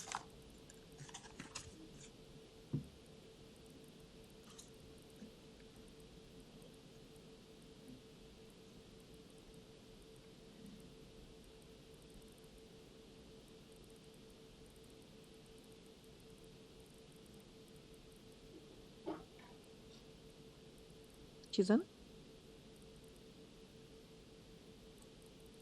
And she is logged out? She's still there?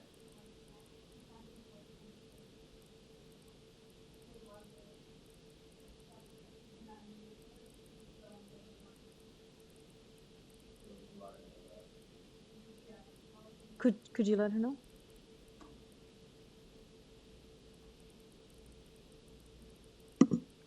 Through the chair, Mary, you're signed in twice to WebEx. If you can just mute one device and try to just talk on the other device you have on.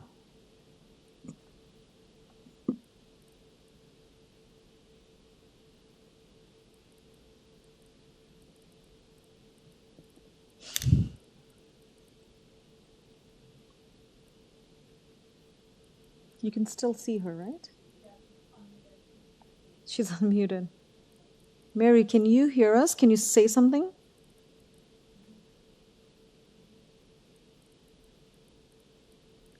Hello? Mary? Can you hear us? Can you say something, please? Hello? Hello? Yes.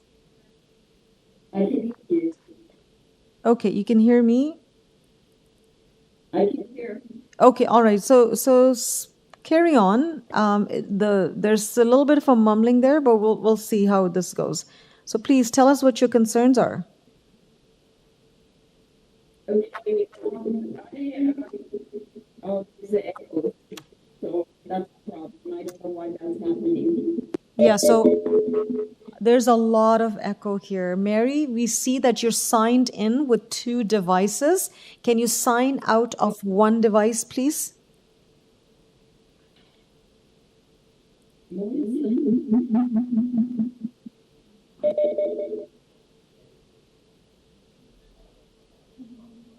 Yeah.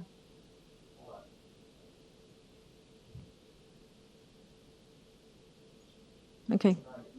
Try again, Mary. Say something.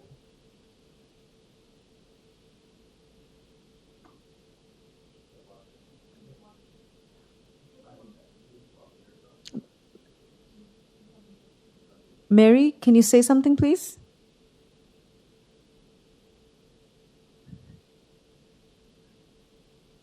Hello, Mary?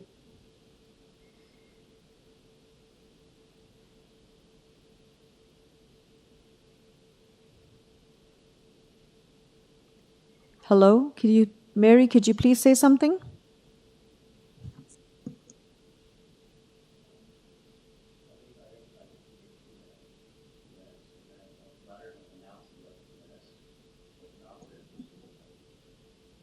Could you please have the countdown? So Mary, we'll give you 2 more minutes.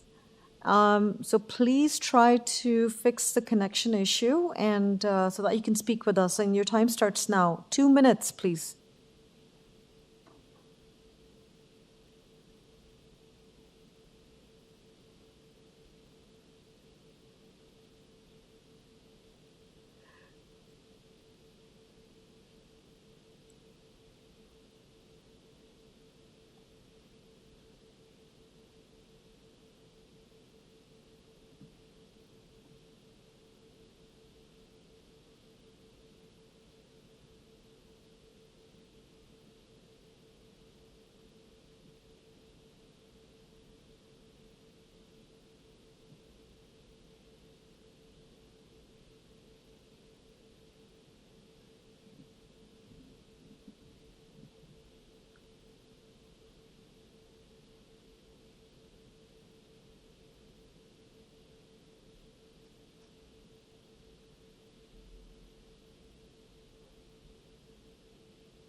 I will repeat, Mary,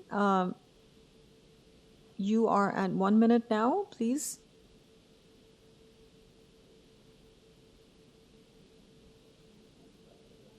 She's still there? You can still see her?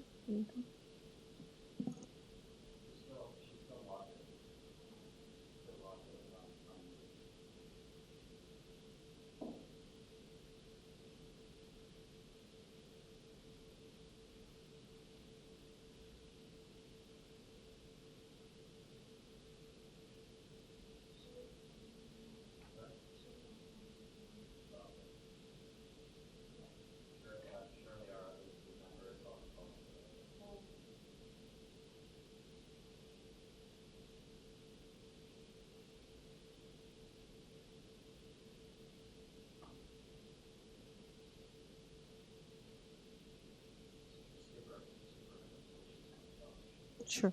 So we'll give another minute. My understanding is that Mary is in contact with the staff in the background, so trying to fix the issue.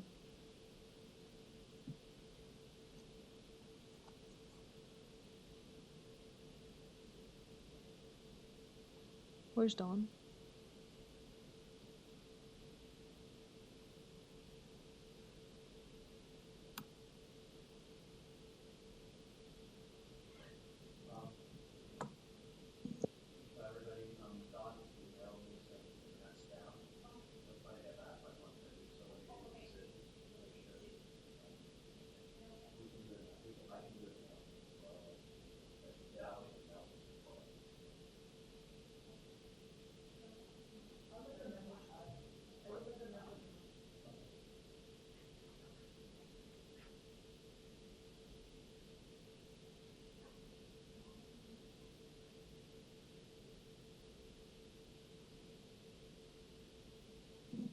Members of the committee, while we're trying to get Mary online, Member Don has contacted us. His internet is down, so he will be connecting when he's connected. So, Through the chair, he will connect for the afternoon session, so he's not available for the next two items. Okay, thank you.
Hello, Mary. Can you say something, please?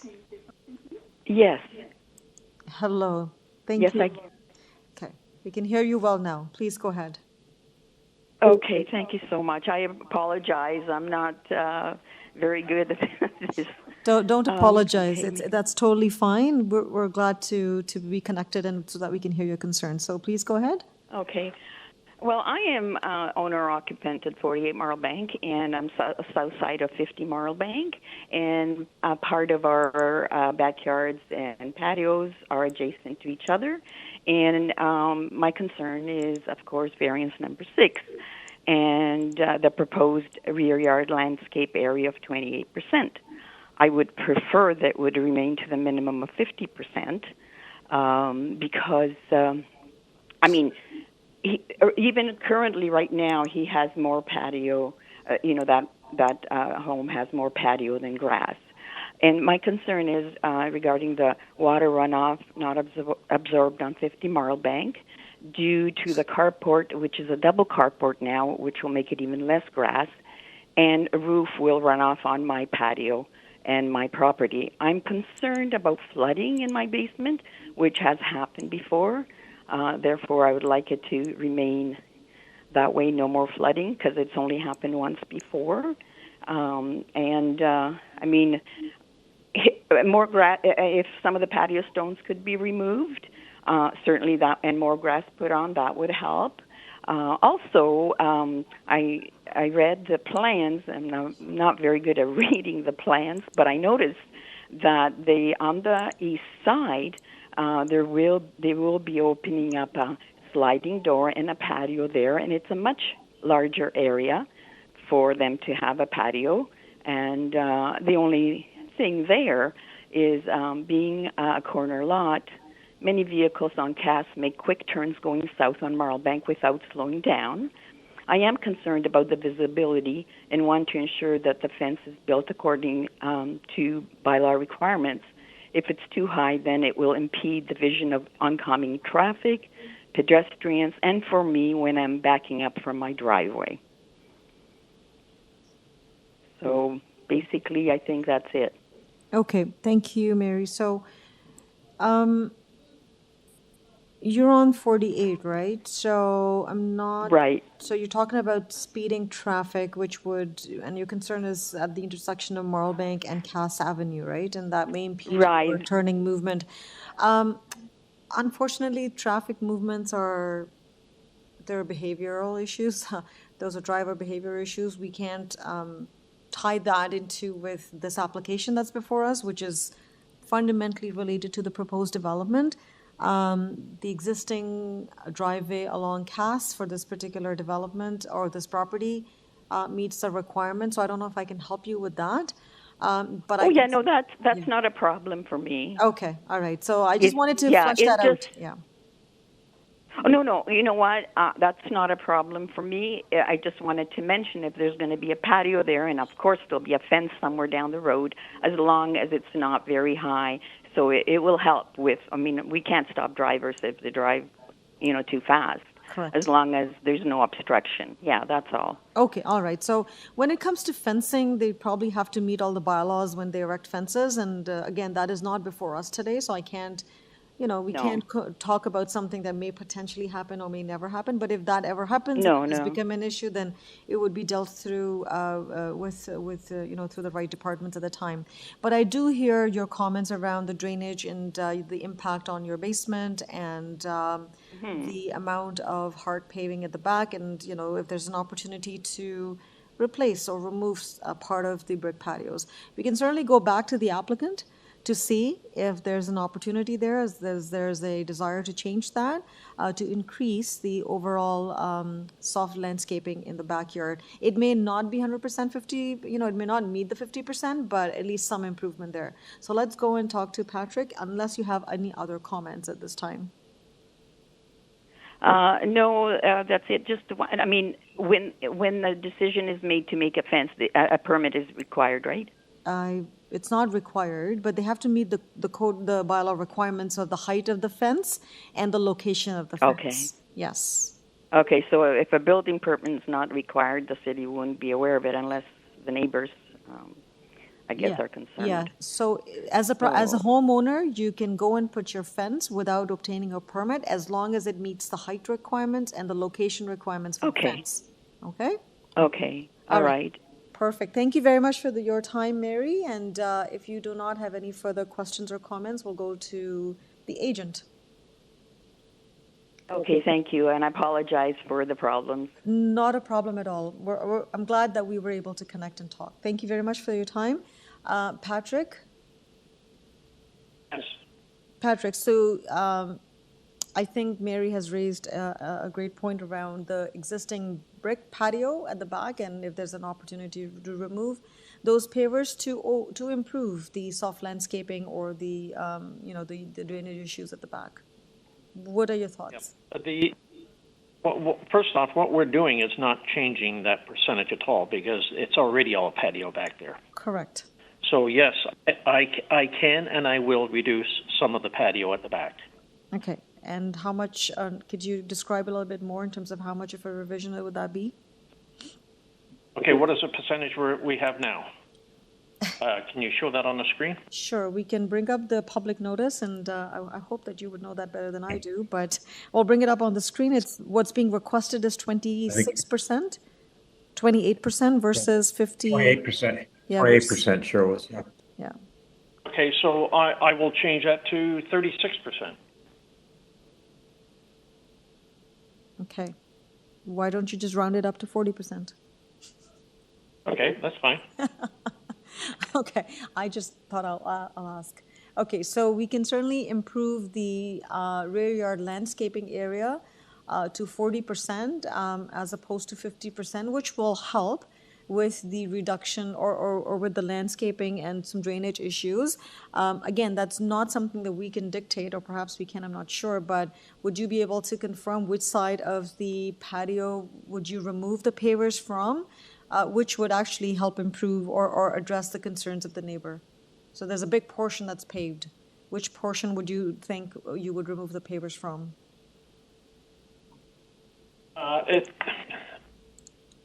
It's hard to say without really getting back into this project. But I would, my first suggestion would be to try to get rid of the patio beside the carport. But that's not going to help the neighbor on the south. Okay, so just we'll pull up the plan just so that we can visually see. So if you can zoom in, Eric, thank you.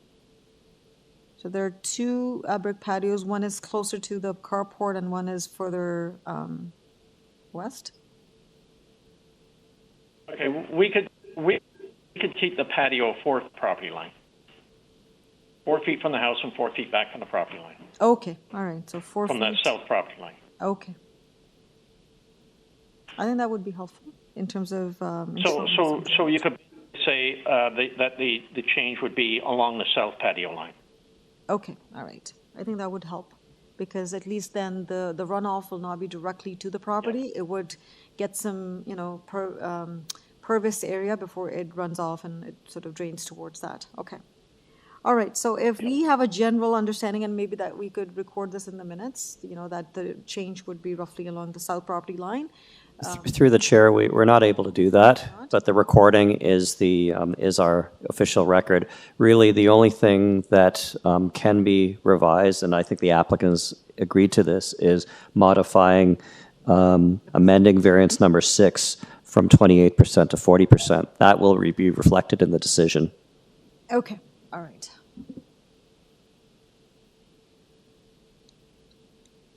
Okay. All right. Any other questions for Patrick? I see none. All right. So can we go to? Thank you, Patrick, for your time and for the changes that are requested. So, members of the committee, do you have any questions or concerns, or are you prepared for a motion? Member Macaulay. I'd like to make a comment first. Thank you very much, Patrick, for reviewing that soft landscaping and changing it from 28% to 40%. I think that is a good move. In looking at the proposal here, I saw that really the rear yard, and I'll still call it this, the rear yard, which the carport, having a double car carport has taken off of some of the landscaping that would be normally provided in that yard. And I didn't think it was reasonable to say that the carport should be a single car carport versus a double car carport just to improve the landscaping. So I like your solution to remove some of the brick patio on the south side of the property, and that will improve the landscaping. So thank you very much for making that revision. I think it's a reasonable revision. That's my comments, Madam Chair. Well, that's great. Thank you, Member Macaulay. At this point, if there are no further comments, can I please have a motion? And just reminding that the application has been amended, as we discussed, and I don't see there were any other issues. Through the chair, there's community planning. Yeah, you're right. There's a condition recommended with community planning staff report. I guess we can say that substantially in accordance, which would take care of the amendment as a result of the change to the land. Through the chair, that is correct. Okay. Member Macaulay, go ahead.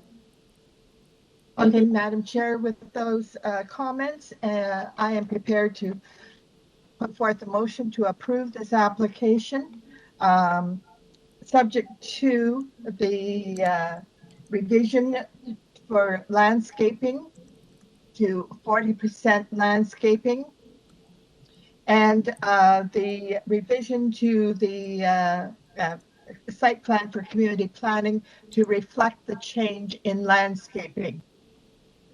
Through the chair, you don't need to do that because, It is. as you've explained before, substantially in accordance. You'll do it. Yeah. Yeah, they'll do it. Okay. Yeah. And it's substantially Okay. in accordance, so it'll take care of itself through that process. Okay, so a motion to approve the amended application? A motion to approve, subject to the community planning and the change in the variance. Okay, all right. May I have a seconder, please? Member Said, go ahead. Thank you, Madam Chair. I second the motion for approval, subject to the conditions as mentioned in the motion. Okay, all in favor of this motion? And the motion's carried and the application has been approved with conditions as amended. Thank you. Okay, and the next item that was held, which is the last item for the morning session, and it is 411 Victoria Park Avenue. It's item 17. It was held because the members had some questions and clarification. So can we have Jason Park, please? Okay. Hello, Jason, and you are on our video call. Thank you. Jason, before we proceed, can you please confirm if the owner and the transportation consultant will also be joining you with this presentation? Yes, that's my understanding. I'll have Leora Klein, who's with the applicant DK Victoria Park Inc., and Claudia Sanchez from BA Group to answer any questions. Okay, perfect. Can we invite them as well? Oh, there they are. Perfect. Okay, so we have all your team here. Jason, please proceed with your presentation, and we'll go from there then. And you have 5 minutes. Great. Good. Thank you, Madam Chair, and good morning, members of the committee. So I know there, Member Macaulay had some questions about the background. So if we get into the next slide. Site location. The address that's been provided is 411 Victoria Park. There are two other addresses, 2510 and 2530 Gerrard Street. It is, I would say, kind of like a T-shaped property. And it is the property, it's part of the what is known as the former Birch Cliff quarry lands. It's been largely vacant, although I think there was a driving range and a mini putt on a portion of the land since until about 2012. And it was previously used by the Toronto Brick Company for cornering and some manufacturing, and then prior to that as an active quarry. In 2012, the lands were in, I guess, the city's ownership, and through Build Toronto, there was an application that was filed in 2015 and 2016. There was an OPA and rezoning approval for approximately 300 units. They went to the market. There was a request for proposal that was provided. If you can go to the next slide. And ultimately, our client, DK Victoria Park Inc., was the successful bidder, and they put in a subsequent, in 2019, an OPA rezoning and draft plan of subdivision applications. In November of last year, City Council approved 2 zoning bylaw amendments along with an OPA. Basically, it approved 5 development blocks.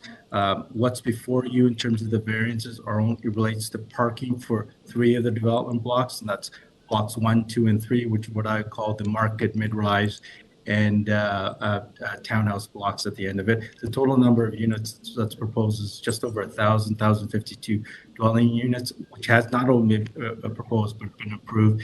And there is 120 of those units will be affordable rental, affordable ownership units, which represents about 11.4%.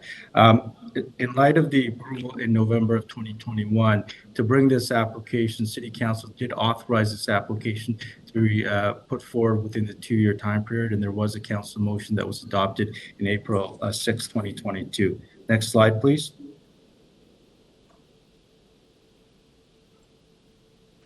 And this is just mentioning that what the variances are. If I can go to the next slide. In support of the application, we have Ms. Sanchez here if there's any detailed question. There was a further transportation study, what I would call a parking study, prepared by BEA Group to support the variances. And the variances that are being sought here are a reduction of the resident parking standard from 0.6 parking spaces per unit to a reduction, and what I would call a minor reduction to 0.5 parking spaces per unit. The resident visitor parking spaces and any of the other parking standards, they're not being proposed to be varied here. The study actually made, in support of the variances, 3 comments. It recognizes the recent policy change in direction. These approvals were done in November 2021. In December 2021, City Council authorized citywide parking changes where they eliminated resident minimum parking space requirements and actually just imposed maximum parking space requirements. So it would be what's before you today would be actually in line with that recent direction. But the report just didn't stop there. It also provided proxy sites in East York and also throughout the City of Toronto, whereby similar or lesser parking variances or zoning parking requirements were provided. In fact, the parking that's being proposed at 0.5 is actually at the higher range of the approved parking variances. I think you'll see there, it's in the upper range that was shown as 0.45 to 0.67.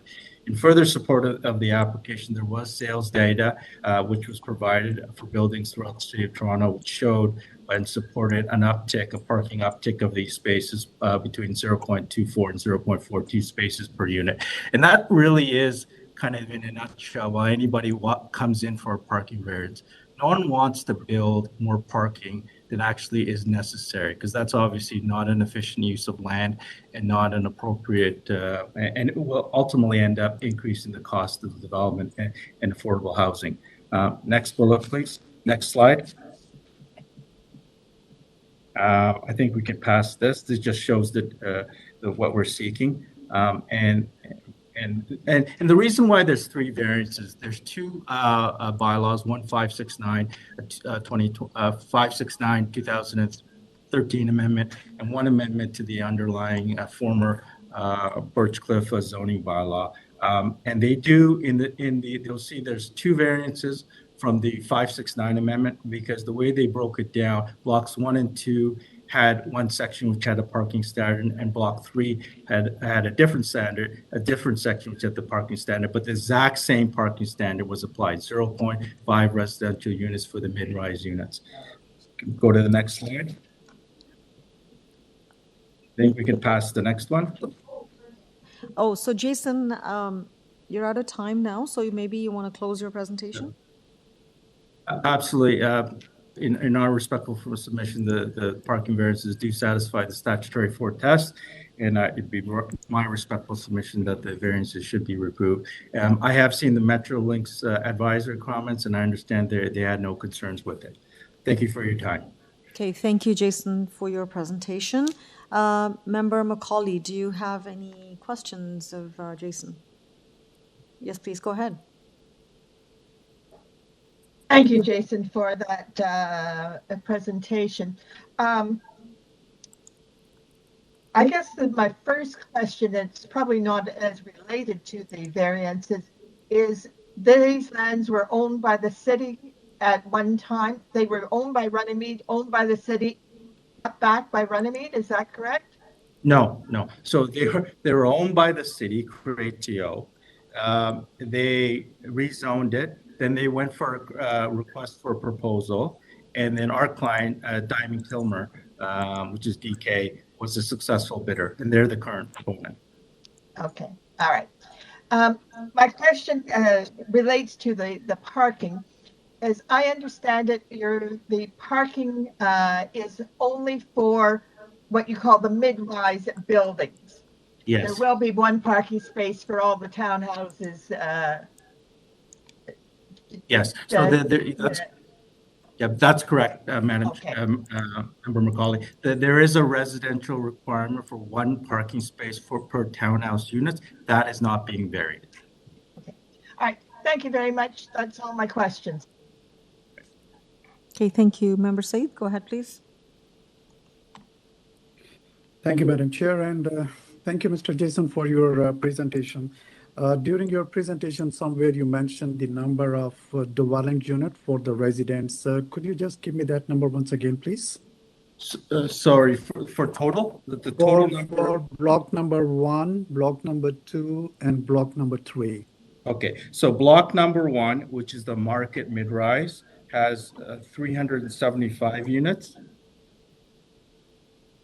Block number 2, which is comprised of market mid-rise and back-to-back townhouses, has a total of 290 units, and 22, I think 22 of those are actually the back-to-back units. And then block 3 has 203 units, and they're all market mid-rise. So 375. And the total number. Sorry, 375, 290, and 203. Yes. Okay, perfect. Sorry, Member Said. No problem. So, Jason, yes, if we do the math on here, so dwelling units around like how many, like 1,000 and. So so if you include all of the 3 blocks. Yeah, if you include the affordable housing and the affordable rental, then you have approximately 1,050. 1,050 dwelling unit for the resident, including the subsidized, right? Affordable. Yeah, including the affordable units. Affordable units. So, okay. Now, if I come to the numbers of the parking spots which are being offered by you at the rate of 0.5. Yes. So the total number of the parking spots available which you are providing for block 1, block 2, block 3, the cumulative number is 448. Whereas right? For the residents. Yeah. On the other hand, the dwelling units are 1,052. Am I correct on that number? You are, but you're also, remember, you're also only looking at blocks 1, 2, and 3. Only right? 3 blocks, yes. Right. And, Okay, and the affordable housing unit blocks actually have a reduced parking rate already allowed in the zoning bylaw. So, Jason. So they have a different parking rate So, number. Jason, Okay. just speak so that we can be clear. I think what Member Said is trying to get at is your total unit count is 1,050. What is your total parking count altogether? Total parking With everything. for blocks 1. Everything. How many Okay. parking spaces on the property? There will be 599 parking spaces. Okay. In total. All right. Thank you very much, Jason. Member Said, does that help? Is that what you were looking for? Or you were looking for more breakdown? Yeah. I'm still not getting this figure like 599 because when I add the block number 1 parking, block number 2, and block number 3, the total parking is 448. For block 1 and 2, the number of the parking spaces are 347. For block number 3, the parking spaces are 101. It's actually 5 for blocks 1, 2, and 3. If you look at the stats, it's 539 spaces. So if you look at the subtotal blocks, and if you can see resident, you'll see a number there, 539 for blocks 1, 2, and 3. Right. Can you zoom in a bit more, Eric? I think you have to move over a little bit. I think you have to move over one more line. Yeah, right. Yeah, right there. Little up. Yeah, just go a little up. Just perfect.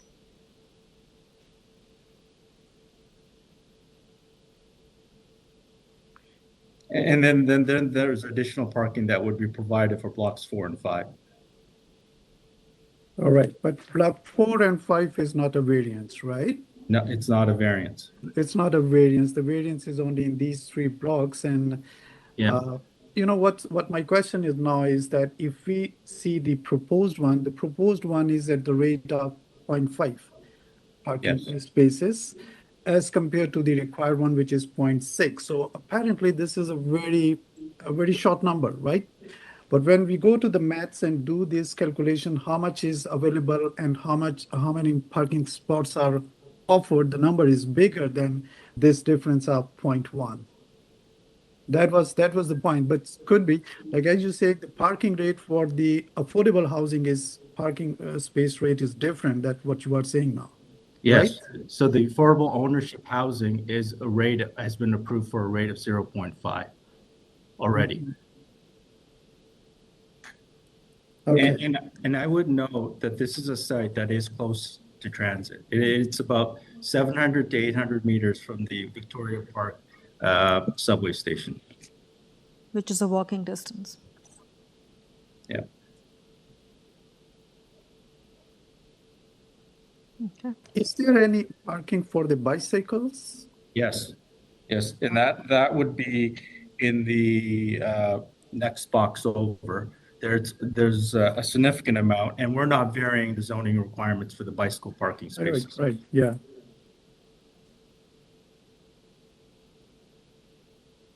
Yeah, it's right there.